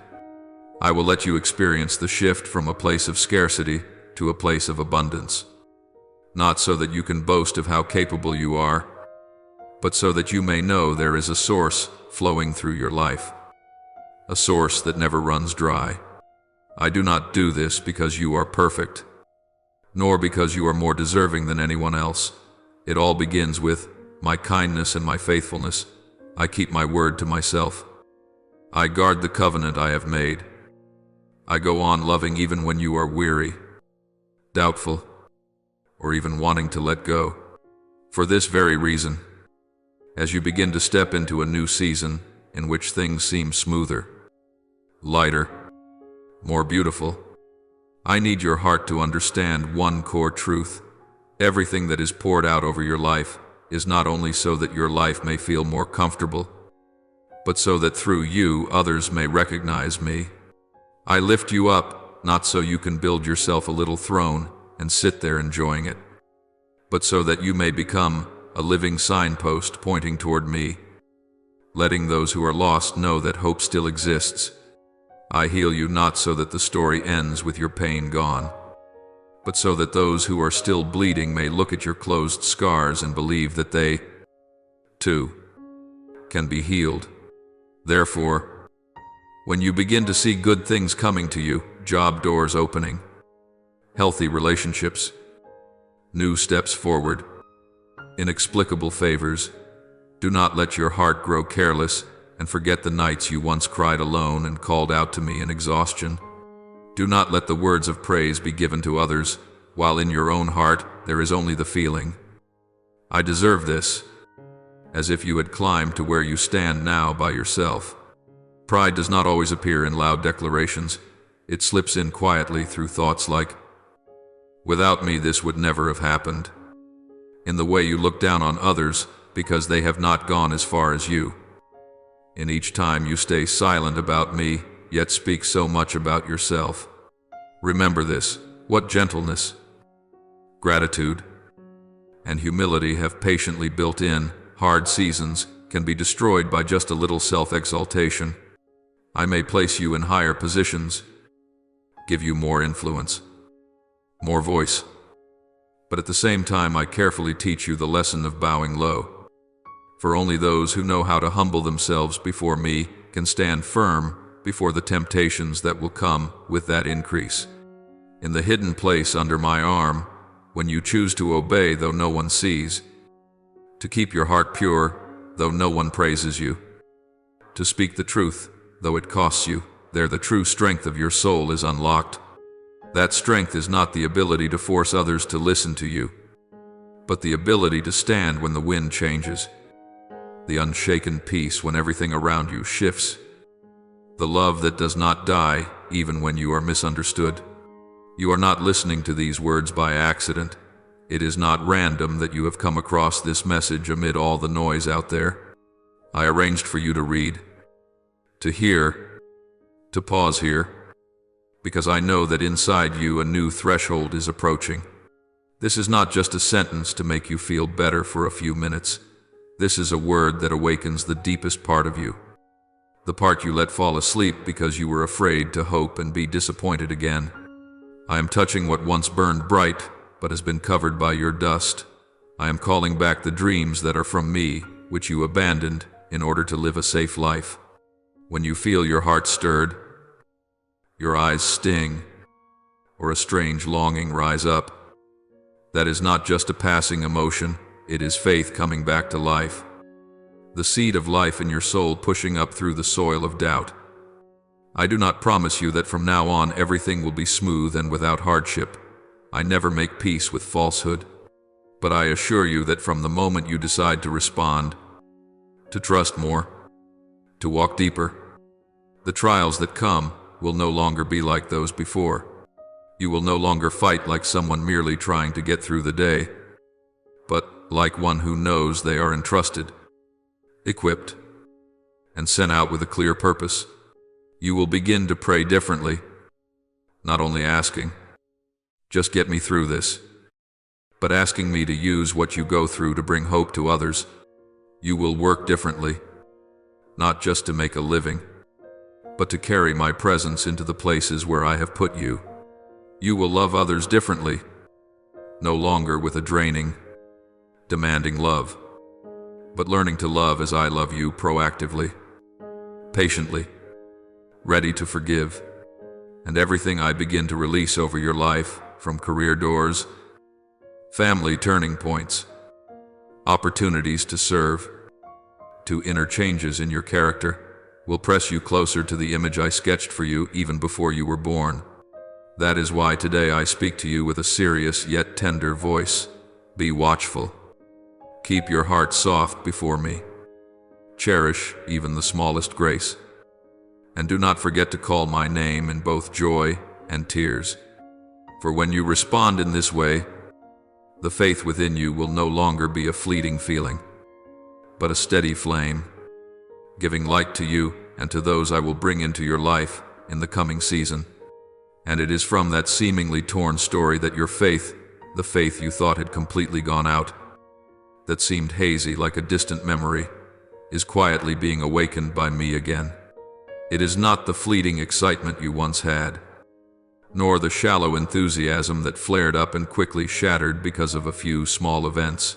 It is a faith that has gone through fire, been tested in tears, has questioned, doubted, wanted to give up, yet in the end still chose to cling to me when there was nothing else to hold on to. I've seen the nights when you could only whisper a few weak words, and yet it is precisely those seemingly awkward words that became the seed I used to restore life to your soul. You did not realize that while you thought you were merely trying to get through the day, I was quietly tending the roots, loosening the soil, reshaping the deepest parts within you, so that now, when I speak a word, that faith can stand up, rise up, and once again dare to believe against every limit around you. Therefore I tell you, prepare your heart, for what I have promised you has never been erased. It has only been kept by me for the right time, the right season to be poured out, not to harm you, but to mature you. In the days to come, you will not only hear others talk about my grace, you yourself will be the one living in things you once thought were only the stories of someone more spiritual, more gifted, more deserving than you. The requests you once crossed off your prayer list because you thought it was too late, that the time had passed, that they were no longer possible, I will bring back to your heart in a very different way, not to make you regret, but to show you that I have never forgotten those whispers of long ago. Yet what I am preparing for you will not appear with the noise or spectacle that the world uses to show off. It will come gently like the dawn, without a thunderous explosion, but gradually dispelling the darkness you had grown used to living in.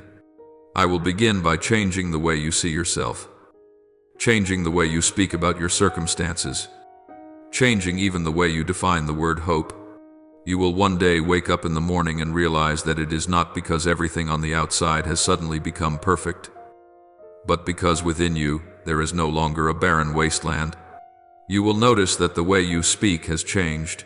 You no longer repeat those old lines. I'm just mediocre. I never do anything right. But instead you begin to confess what I say about you, that you are loved, chosen, and sent. That you are not an accidental leftover of this life, but a part of a plan I have considered down to the smallest detail. The eyes that once could only see everything through the lens of fear and inferiority will be wiped clean by me, so that you can discern more clearly what I am doing in the midst of very ordinary things, a casual conversation, a job that seems to have nothing sacred about it, a person you once thought would never care about the gospel, a small opportunity that suddenly opens up a whole new territory. My Holy Spirit will not come like a strange gust of wind merely to make you shiver for a few minutes. He will patiently rewrite, little by little, the way you think, react, love, forgive, face your wounds, and face your own self. What once made your legs tremble will become the very place where you learn to stand firm. The memories you once only wanted to erase will be touched and healed by me, then turned into a story that can comfort those who are falling into the very pit you have already crossed. The barrier that once held you back and made you assume, my life can only go this far, I will turn into a marker that proclaims, here is where I intervened. From then on, every time you look back, you will no longer feel ashamed, but grateful that I did not allow you to go on harming yourself. The dark imaginations of a final full stop will slowly dissolve, making room for the awareness that, in me, no page of life is meaningless. There are only pages not yet fully written. You will learn to smile again, not the forced smile used to reassure others that I'm fine, but a smile that rises from the deepest place inside you when you realize that your hand is being held, that you are being led, upheld, and entrusted with a portion of the work in my kingdom. You will dare to believe again, but this time not with the kind of belief that tries to trade faith for what you want, but with faith that springs from knowing who I am. No matter how your circumstances may turn, that faith will cause you to look at the very places that once made you weep with a different attitude. Instead of asking, why did this happen to me? You will begin to ask, Lord, what do you want to teach me through this? And is there someone else for whom you want to use this very story? As you step into the new season I am opening for you, you will clearly notice one thing: the blessing I give does not stop within the small room of your own life. I will draw weary people, broken hearts, souls standing on the edge of despair, closer to your life, not because you are better than they are, but because you know how to say to them, I have been where you are, and this is how I was brought out. You will find yourself naturally becoming more sensitive to the pain of those around you. What you once easily overlooked will now cause you to stop. Listen, intercede, offer a hand, send a message, give a little of your time. I will use precisely the things you once considered stains to become bridges that bring others closer to me. Because no one can touch a human heart more deeply than a heart that has also been cracked and has been healed. In that moment, you will understand the true meaning of being saved, not merely escaping a situation, but being drawn into the very work I am doing in this world.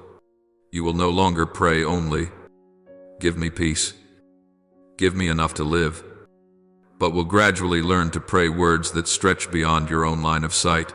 "Use me according to your will. Let what I have gone through not be wasted, but become a support for someone else." Those prayers will not cause you to lose anything. On the contrary, they open up for you a life with depth, direction, and purpose. No longer drifting aimlessly in a meaningless current, you will enter a season where each new day is no longer just another stretch of road to endure, but a page I am ready to keep writing together with you.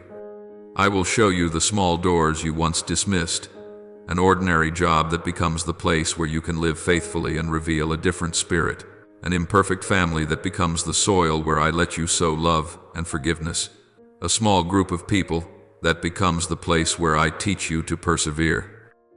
Walk alongside one another and lift one another up. You will realize that the most beautiful season is not when you have everything the world applauds, but when you live in your true calling, in the right place, in the rhythm I have set for you, so that blessing can flow through you naturally, without strain. And when I restore, I do not patch things up just to gloss over the matter, nor do I only fix the surface so that others looking in think you are good enough. I touch the roots, reset the foundation, realign the direction, and reshape both your desires and your dreams, so that you are not merely better than before, but truly renewed. I do not gather the fragments and then force you to glue them back together by your own strength. With my own hands, I form a new shape, a new story, a new current in your life, until there are moments when you will gasp, "Is this really me?" Yes, it is still you, but you as the one I have touched, led, and taught to love, to trust, to live, and to give in a mature way. And believe this, that new thing is not some distant, fanciful idea. It began the very moment you stopped running from me. In the instant you dared to be honest with me about your fears, your pain, and your shame. I have already begun that work. I am doing it now, and I will continue until it is complete. Your part is not to try to manage everything by yourself, but to agree to let me go on shaping you, to take small steps in response to my word, so that one day, when you look back, you will exclaim, "If it had not been for the Lord, I could never have become like this." In that moment, not only will you rejoice, but those who have watched your journey will also understand that no life is hopeless in my hands. If that person is willing to let me keep writing, you think your life is still standing in the same place, that the days come and go all alike. But in reality, right in that quiet zone where it seems nothing is happening, something very different has begun to take shape within you, silent, persistent, without noise and without needing anyone's recognition, like the root system of a tree deep beneath the ground, unseen by the eye and unheard by the ear, yet quietly stretching downward, going deeper, seeking water and preparing for a season of rising so strong that no wind can uproot it. That is what I am doing in your soul. You may look around and see that your circumstances have not changed much, still the same familiar faces, the same recurring challenges, the same constant worries, the same unanswered questions. But I can clearly see an important shift. You yourself are no longer the person you were yesterday. The things that once had the power to bring you to your knees no longer rule you as before. The words that once crushed you for an entire week are now only distant echoes that no longer determine your worth. The wounds that once made you afraid to open your heart are slowly becoming scars that remind you that you have passed through and are still here. This is not you being strong by your own willpower. It is the imprint of my Spirit quietly working in you, redirecting negative thoughts, soothing sensitive places, rearranging priorities you could never sort out on your own. Wherever my Spirit is present, fear no longer has the right to shout as it once did. It can only whisper, and you have learned to recognize it and return to my comforting voice. You are not as weak as you keep telling yourself. You have walked through storms that, in the past, would have made you give up long ago. You have endured sleepless nights, heavy mornings, days when your heart was exhausted, and still chosen to hold on to me, even if only with a very short, very fragile prayer. Lord, please do not leave me. It is precisely those whispered words, those times you kept clinging to me when you had no idea what I was doing, that have moved my heart more than you imagine. I am not moved by eloquent prayers spoken only with the lips and not with the heart. I am moved by the simple, awkward yet honest cries that burst out from a chest still full of wounds, yet daring to turn toward me while the mind is full of confusion. I treasure the children who do not run away from me when they are in pain, but keep coming back, even with trembling steps, hearts full of questions, and tears still wet on their cheeks. You have done this again and again, and though you think it is nothing special, in heaven every tear of yours is remembered.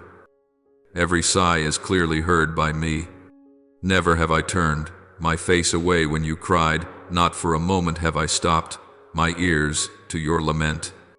It is just that many times I allow silence to answer instead of rushing my words over a wound still bleeding, because I know there are injuries that must be bandaged slowly, by presence rather than explanation. When the whole world is busy with themselves, I become the place where you can lay your head without fear of being judged. When you feel as if you are disappearing in the crowd, unseen, uncared for, I still call your name in my heart, like a father remembering the child he loves among countless other faces. There are desires you thought had died out, dreams you once buried deep and swore never to mention again for fear of being hurt once more. I have not thrown them away. I keep them in a place where time cannot reach, waiting for the right moment to place them back into your hands in a form that is more fitting, more mature. You think you have lost everything, but I tell you that there are things I have deliberately put aside in order to protect you from the unripe versions of those very blessings. I do not take away to punish. I set things aside to preserve the best for you, until your soul is capable of receiving them without being crushed by their weight. Now, even though your eyes cannot yet see it all, in the unseen realm a new season has already been set in motion. The gears you thought had long stood still are beginning to turn again, smoothly and with purpose. It is not by chance that lately you have felt a very hard to describe stirring in your heart, like a call to rise, like a longing to no longer live on standby, like a tiny yet persistent thought whispering, maybe God still has something for me. That is not an illusion. It is the signal I am sending you, the sign that my Spirit is once again breathing new life into places you once believed were dead. You are beginning to notice that you no longer react to challenges the way you did before. You do not collapse as quickly as you used to. You are no longer so hasty to blame yourself. You know how to pause and ask me more than you ask others. These changes may seem very small, very quiet, but in my eyes they are an extremely important turning point, because they show that the roots of your faith have gone deeper and are no longer as shallow as when you clung only to passing feelings. Every step you take in this season is being realigned by me, even though your outer schedule may not look all that different. The direction within you is no longer the same. You used to be afraid of dreaming, because every time you dared to dream, you faced the risk of disappointment. You used to be afraid of opening your heart, because every time you trusted, you exposed yourself to more hurt. You used to be afraid of joy, fearing it would be snatched away as soon as it appeared. I understand each of those fears. I have seen you curl in on yourself like someone who has just escaped a hailstorm, only daring to stand pressed against a wall, watching everything from a distance. But, my child, the season I am leading you into now is not a season for you to remain on the sidelines anymore. This time, it is I who guide every step, not your emotions, not your impulsiveness, not the enticing yet hollow urgings around you. I will not allow you to go back to the old cycles you are too weary to continue. I am bringing you out of the endless loop of merely existing by opening your eyes to see that you were created for more than that, to love, to give, to become living proof that restoration is real. Every step you take, down to the smallest decision, I am using to tune your heart into harmony with my good purposes. You may not yet see the long road ahead clearly, but you will recognize each next step when it comes, because it will not drag you into panic but will lead you into peace. It will not push you to prove yourself but will invite you to trust me more. I do not promise you a journey without pain, but I promise that this time you will not face your pain alone. You will no longer have to guess the way or hold yourself up by your own limited strength. I walk with you. I go before you. I come behind you. I surround you so that what once killed hope within you will become nothing more than a distant memory with no power to hinder your steps anymore. And as you agree to let me keep working within you, you will see that what I say to you is not empty comfort but living reality wherever I touch. The desert sprouts, ashes turn into beauty, and laments become a new song. The blessings that were once blocked, like a river dammed up by the boulders of hurt and fear, are now, as you allow me to lay my hand on your deepest wounds, slowly being released as those stones are moved away so that the water can flow. And when that flow is opened, you will not only be refreshed yourself, but will become a source of refreshment to those around you who are parched. Because from beginning to end, this has always been my intention to save you, to heal you, and then to use you yourself as a testimony of my kindness in a world starving for hope yet not knowing where to find it. My child, there is something I want you to become very still and ponder deeply if your faith is truly anchored in me. If you do not trust me only when things are going well, but also dare to hold my hand in the middle of the ruins, then there is not a single wound in your life that is wasted. The things that once brought you to your knees, the events that carved out an empty space inside you where no one else could reach, the separations that left you reeling, the dreams that seemed to crumble into dust, all of these, in my hands, never become throwaways. I pick up each shattered piece, wipe away the tears clinging to it, and set it into a new picture that you cannot yet see in full. You see only a thick, gray blur, while I am quietly fitting everything together into something beautiful and enduringly meaningful. I do not delight in your pain, but I do not allow any pain to be meaningless. Every tear you shed is noted by me, not to remind you of how weak you have been, but to prove that there has not been a single moment when you had to struggle alone. You may forget the times you broke down in tears, but I do not. You may think your life has been crushed beyond rebuilding, but I am the one who decides where the ending lies. And I have not placed a final full stop over your story. You are simply standing in a pause longer than you expected. And in that pause, I am not dormant. I am working on the foundations, in the deep places no one else can see, so that when you step out, you will not only stand firm for yourself, but will have the strength to lift up others who are trembling the way you are today. You often reproach yourself for having dropped so much time, for letting your youth slip through your fingers, for letting opportunities you believed would never return vanish because of unwise decisions. You look back on those years and call them waste, meaninglessness, if only. But I want you to try renaming them. In my eyes, they are not an empty gap, but the backstage where I have been teaching you things that books, advice, or even success could never reach. I have used the days when you felt directionless to show you what was missing deep within and where you were off course. I have used seasons that seemed full of nothing but darkness to train your eyes to search for the smallest flicker of light. I have let you taste loss and disadvantage in order to remind you that a person's true worth does not lie in winning or losing. You call that a terrible past. I call it soil that has already been plowed and broken up, just waiting for new seeds to be sown. And that is what I am doing.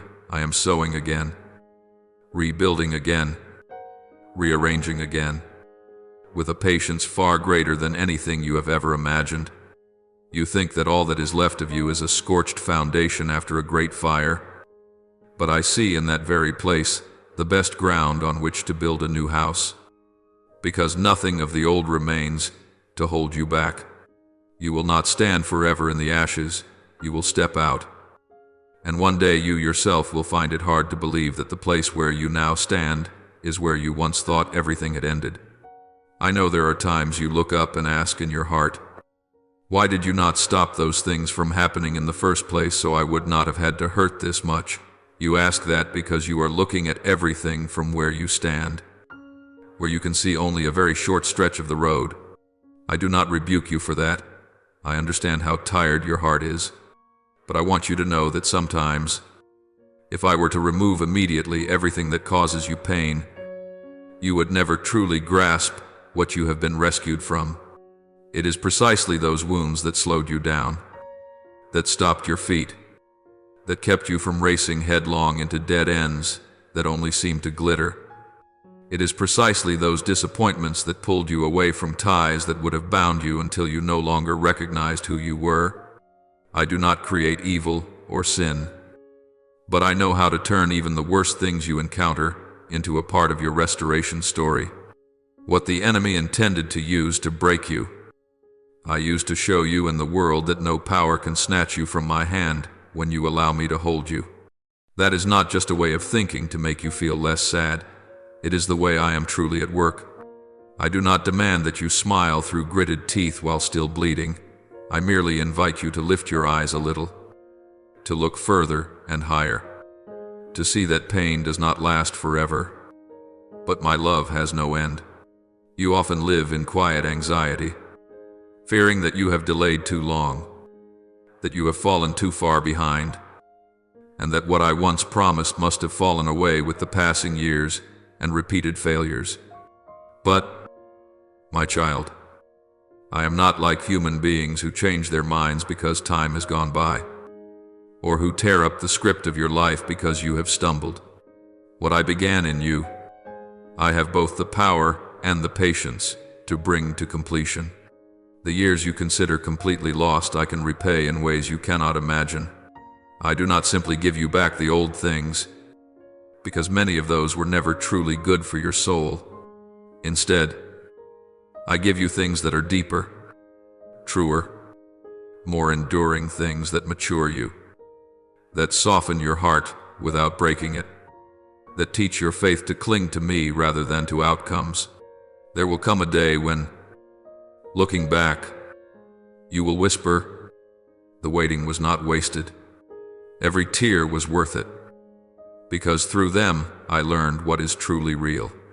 It is not that pain is beautiful in itself, but that in the midst of pain you have touched me more clearly than ever before. And that is what fills those seemingly lost years with meaning. That is why I plead with you not to let go of my hand now. I use the word plead, not because I am powerless, but because I see clearly what lies ahead if you will just hold on a little longer. You think you are merely dragging yourself through the last few steps of a pointless journey. But in my eyes, you are very close to an important turning point. Just one more step, even a slow step, a step taken through tears, a step taken in fear, is enough to open up a different sky. You do not need to leap, you only need not to turn your back. Every time you choose to move forward, however gently, I hasten toward you. You see yourself inching forward, bit by bit, while I am shortening the distance between us with great urgency. Every turning back toward me, every whisper of my name, every time you admit, I am so weak, I almost want to give up. Yet still, do not cut the cord that ties you to me. All of these are rungs on the ladder lifting you out of the abyss you once thought you could never climb. You do not realize that I have prepared for you a place of belonging, a reward that no power, no authority, no accusation can tear from your hands. That image is not a throne for you to stand above others, but a space of peace where you may sit down, lay your burdens down, and cease from having to pretend that you are fine. I have already set a banquet for your soul in the midst of the noise and chaos, a place where the enemy may stand and watch but cannot interfere. When you are ready to step into this place and allow me to care for you and heal you, you will understand that every detour, every fall, every long bitter night has been leading you back here. It is not because I take pleasure in seeing you collapse, but because only here can you truly see how deep and wide my heart for you really is. Then you will begin to see more clearly what you once called punishment was, in fact, a wall of protection, shielding you from things that, if I had allowed them to happen, would have caused you to lose yourself. What you once mistook for being abandoned was actually the distance I kept from the things that were slowly draining the life from your soul. What you once saw as the final full stop was actually the moment I opened a new chapter, with pages no longer stained by old definitions, where you are no longer named by your failures, but by the love I pour into your life each day. I have a covenant with you, not a thoughtless phrase I threw out to smooth things over, but an eternal decision that has been sealed with my very life. Unlike people who speak easily today and forget tomorrow, I am not driven by passing moods. I do not love you more on the days you do well and less on the days you are weak. My love for you is not built on a scoreboard of achievements, and it does not collapse because of the times you fail. I love you because you are mine, because I saw you long before you ever became aware of my presence. When you stumble, I see the pain in you, not someone who deserves to be discarded. When you turn your face away, I wait for you to come home. I do not slam the door shut. When you are confused, I patiently explain and comfort you. I do not leave you alone in your turmoil. You may find it hard to accept such a love, because all your life you have been used to affections that come with conditions. But I am here to let you know that there is another kind of love, unlike anything you have ever experienced before, a love that does not promise and then forget, does not give and then take back, does not push you away just because you are not good enough yet. So let what you have been through become more than just a source of pain. Let it become evidence that I have walked with you all the way down to the deepest place. When you tell your story to others, do not only talk about your suffering, tell them about me, the one who sat with you in that suffering. When you look at your old scars, do not only remember your mistakes, remember the hand that bandaged you and lifted you up when you had no strength left. Every loss, every halt, every delay can become the opening lines of an entirely new life, a life that is no longer just about surviving the day, but about knowing you are sent to love, to lift, to bear witness. This is how I restore you, not by taking you back to the starting point as though nothing ever happened, but by making you different, deeper, gentler, stronger. And in the midst of all those changes, There is one thing that has not changed, and never will, no matter where you stand today. No matter whether you feel worthy or not. I still have only one thing to say to you: I love you. That's all. And I will not take that back. Listen. I know better than anyone all the parts of your life you wish you could erase. The decisions that make your heart clench with shame every time you remember them. The times you deliberately turned your back on me. The moments you were so offended or hurt that you let harsh accusations spill out of your mouth. Words you yourself do not dare repeat now. I was there. I witnessed it all without turning my face away. You think each impulsive choice, each fall into darkness, has discouraged me. But my child, my love for you is not so fragile that it breaks under a few dark chapters. I do not withdraw my gaze just because you have stumbled. I do not pull my hand back just because you no longer look good enough in your own eyes. My heart does not sway with the ups and downs of your emotions. You change. You grow hot and cold. You are inconsistent. But my love remains. Like a quiet anchor you can return to at any time. Even in the most tangled state of your soul. You often imagine me as the one who only records your mistakes and will one day settle the score. So, whenever you do something against your conscience, you rush to hide, to go silent, to cut off prayer because you are afraid of hearing my voice. Yet you do not know that I do not sit on high just waiting for you to fail so I can punish you. I am the one full of compassion, the one who bends down to pick up every broken piece you have dropped, even the pieces you hate so much you want to bury them deep. I do not step on them in contempt. I gather them up, gently wipe away the dust, and begin to fit them into a new shape. To you it is just a pile of useless fragments, but in my hands it becomes the material for a story no one else has. You see yourself as ruined. I see a work of art still in progress. I am not afraid to step back, to adjust, to start again from the beginning if needed, so long as in the end you are able to stand firm in my love. There are chapters you wish you could erase, stretches of memory you want to lock away and pretend never existed. You wish you had not trusted the wrong people, had not chosen the wrong path, had not traded your heart so cheaply. But my child, those dark chapters, when they are touched by me, will become the pages you later read with the deepest gratitude. I do not whitewash your mistakes. I do not deny the consequences. But I can cause even the chapters you are most ashamed of to become the backdrop that makes my grace shine more brightly. I do not love the wrong things you have done, but I have never abandoned the work of art that bears your name because of them. You are mistaken when you think the story has ended just because you have gone through a stretch of tragedy. In reality, the book of your life is still being written, and I am still the unchanging author, writing every line, every sentence, every chapter with a loving intention you cannot yet fully see. Many nights you sit alone and look back over the road you have traveled and whisper to yourself, I've wrecked everything. I've ruined it all. There's nothing left to fix. You speak as if you had the right to decide the ending. While I am the one who sees the entire picture from beginning to end, you are simply standing in the middle of a crooked, twisting path and hastily declaring there is no way out. But if you would lift your head, you would see that I am still waiting for you ahead, at intersections your eyes cannot yet see. You think that when you do wrong, every good thing I ever promised you is crossed out. But I am not human that I should change my mind just because you slipped. I am not easily discouraged like people are.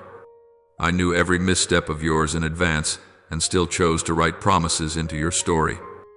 Precisely because I knew there would come a day when you would need somewhere to come home to. Something solid to hold on to so you would not be utterly destroyed. You are exhausted from having to carry all that guilt. You cling to each painful memory as a punishment you impose on yourself. You think that if you keep blaming yourself long enough, You will somehow be more deserving of forgiveness. But, my child, that is not how I work. I do not need you to pay by hating yourself in order to prove that you repent. I need you to believe that my love is big enough to enter the very places you think no one would dare touch. I want you to loosen your grip on that burden, not so you can live irresponsibly, but so that you can give me the place I deserve in your heart, the place of the healer, not the place of an accusing voice. It is obvious you cannot bear to keep living while dragging along that heavy shadow of the past.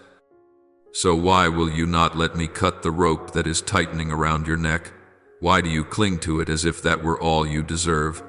I want you to pause for a moment and take a deep breath, not as a mere gesture, but as a reminder that you are still alive, that you still have a chance to turn and look at me.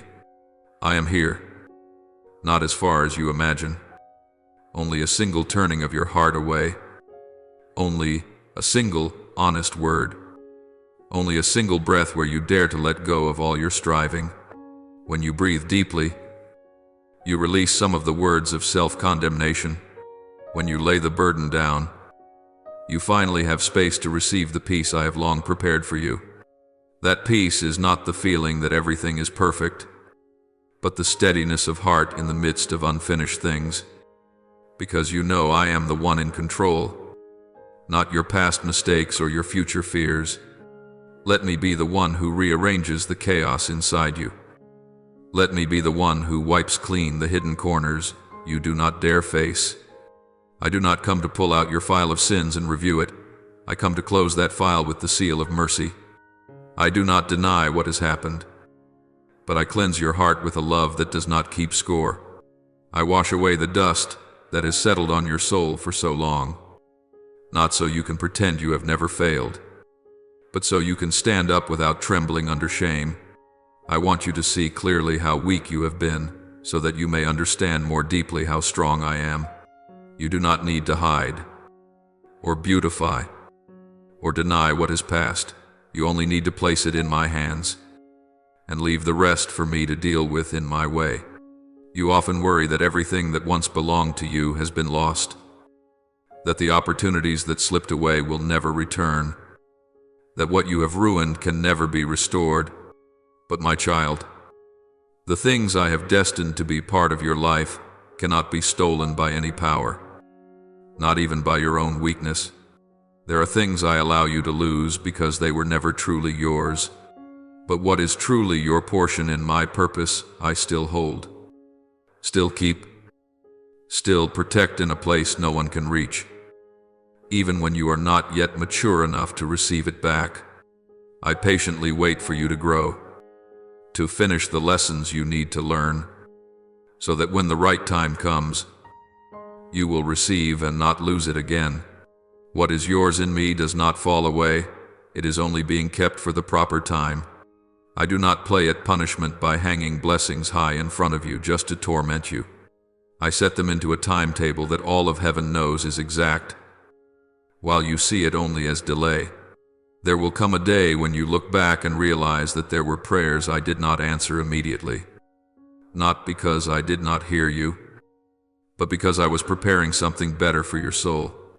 Better not in the sense of comfort or ease, but in the sense of depth and solidity. I do not give you something merely to make you happy for a moment, only for you to lose yourself afterward. I care more for your soul than for fleeting moments of satisfaction. You want every pain to end quickly, but I want you to emerge from that pain as someone who has learned something about me, about yourself, about the value of grace. You only want the story of your life to be smooth and easy, but I want that story to carry the power to touch others. So I am not in a hurry to close the painful chapter, while it can still bring forth a deeper richness within your heart. When the day comes for the things I have kept for you to be revealed, you will no longer confuse them with luck or coincidence. You will recognize my fingerprints in the way everything fits together, from the people you meet, the doors that open, the turns that once seemed meaningless but suddenly become perfect connecting points. You will remember the nights when you thought you had lost everything, And as you compare them with what is now unfolding, you will understand that without the chapters you once wished you could erase, you would not be standing where you stand today. In that moment, you will look back to this very moment as you are reading these words, and you will know that it is truly I who am speaking to you, not some random thought passing through your mind. You will remember that right at the point that seemed the worst. I began to write the next beautiful part quietly, gently, yet surely, and that not once, throughout that whole process, did I ever let go of your hand. Therefore, do not be quick to conclude that you have run out of chances. Do not rush to close your heart just because you do not want to be hurt anymore. I do not promise you that from this day on you will never cry again. But I promise you that not a single tear of yours will be meaningless. I promise that I will use even the most mistaken chapters. The stories you are most afraid others will find out, and turn them into a launching pad for transformation, for comfort, for new hope not only for you but also for those who will pass through your life. I waste nothing that you place in my hands, not even the past you hate the most, the failures that shame you the most, the dark corners you thought could never be spoken of. All of it can become material for a glory you cannot yet imagine. As long as you keep coming back, as long as you dare to stretch out your hand, I will continue to write, continue to shape, continue to lift you up, until your life truly reflects what I have thought about you from the very beginning. Now, be still, open your whole heart, and speak to me the most honest prayers from the depths of your soul. Almighty God, my Father, you who see clearly the deepest places of my heart, today I come before you with all my weariness and turmoil. So many times I have misunderstood your silence. I thought you turned your face away. I thought my prayers fell into a void. I thought I was no longer important enough for you to pay attention to. Please forgive me for all the times I hastily judged your heart based only on my fragile emotions. Please heal the places within me that have been wounded by human abandonment, so that I no longer project their faces onto you. Teach me to recognize that even when everything around me is silent, your love is still quietly at work, upholding and guarding me in ways I have not yet understood. Grant me new eyes of faith, that I may trust your heart even when I cannot comprehend your ways. And teach me to remain at rest in your arms instead of struggling in the confusion of my own mind. Good and gracious Father, who holds every season of my life in your hands, I offer to you all my anxieties about time, about age, about the things I believe I have already missed. So often I look around, compare myself with others and see myself always behind. Then I ask why you let them move so fast while you let me go so slowly. I am sorry for allowing those comparisons to steal my joy and my gratitude. Please help me believe that you are never late, that the years I thought were wasted are in fact being used by you to refine my character, to deepen the roots of my faith, and to soften my heart. Set me free from the obsession with having to measure up to others, so that I can walk in peace at the pace you have set uniquely for my life. Teach me to cherish every small step, every quiet change, every hidden progress that only you and I can see. And please help me remember always that I am not late in your plan. I am right on time in the heavenly schedule you wrote for me from the very beginning. Gentle and wise Holy Spirit, I bring before you all the courts I have set up inside my own heart throughout these years. Many times I myself have been the one to accuse me more harshly than anyone else, repeating in my mind words that belittle me, imprisoning myself in the obsession over mistakes I can never go back and fix. I have forgotten that I am only clay, and that God is the potter who is patiently reshaping my life. Holy Spirit, please come and soothe the wounded places I still hide. Teach me to lay down my supposed right to condemn myself, and to learn how to entrust to you the right to heal me and to form me according to your will. Help me believe that I am not a defective product, but a work of art still in process, that what has been broken is not meant to be thrown away, but to be rejoined in a form more beautiful and more secure. Grant me enough humility to step out of the role of the strong one, to acknowledge my weakness and ask for your intervention, so that from now on the loudest voice in my heart will no longer be the accusations of the past, but the loving whisper of God who is shaping me every day. Beloved Father, I thank you because you have helped me look back on the years I thought were wasted with a new light. I am grateful that you did not rebuke me when I complained that my life was slow, that I had missed out, that I had failed to keep up with others. Thank you for patiently correcting the way I see time, so that I can recognize that you were quietly at work throughout all those days I considered meaningless. I thank you that every tear, every waiting, every delay has been used by you to deepen the roots of my faith, to soften my heart, and to break the pride I did not even know I carried. I thank you that you do not force me to succeed early according to the standards of this world, but allow me to walk at the pace that is safe for my soul. Thank you that every passing season has value, and that today I can be more at peace with what lies behind me, because I know you have never taken your hand off my life. Lord Jesus, I lift up my thanksgiving to you, for you have patiently corrected the image of God that I carried within my heart. Thank you that you do not grow tired of showing me that you came to save, not to condemn, to heal, not to snuff out, to protect, not to crush. Thank you for helping me realize that many things I called unfair were in fact times when you drew me away from the edge of the abyss, and many things I called loss were actually the necessary redirections for my life. I thank you for entering into my pain not with words of rebuke, but with gentle hands that lifted me up instead of pushing me down. Thank you for allowing me to ask questions, to be honest about my anger and my sadness, and yet not abandoning me because of them. I know that without your patient presence, I would have let those misunderstandings pull me even further away from God. I offer this prayer in the holy name of Jesus Christ. Amen. Don't forget to subscribe and turn on notifications so that together we can build a strong and vibrant community of faith.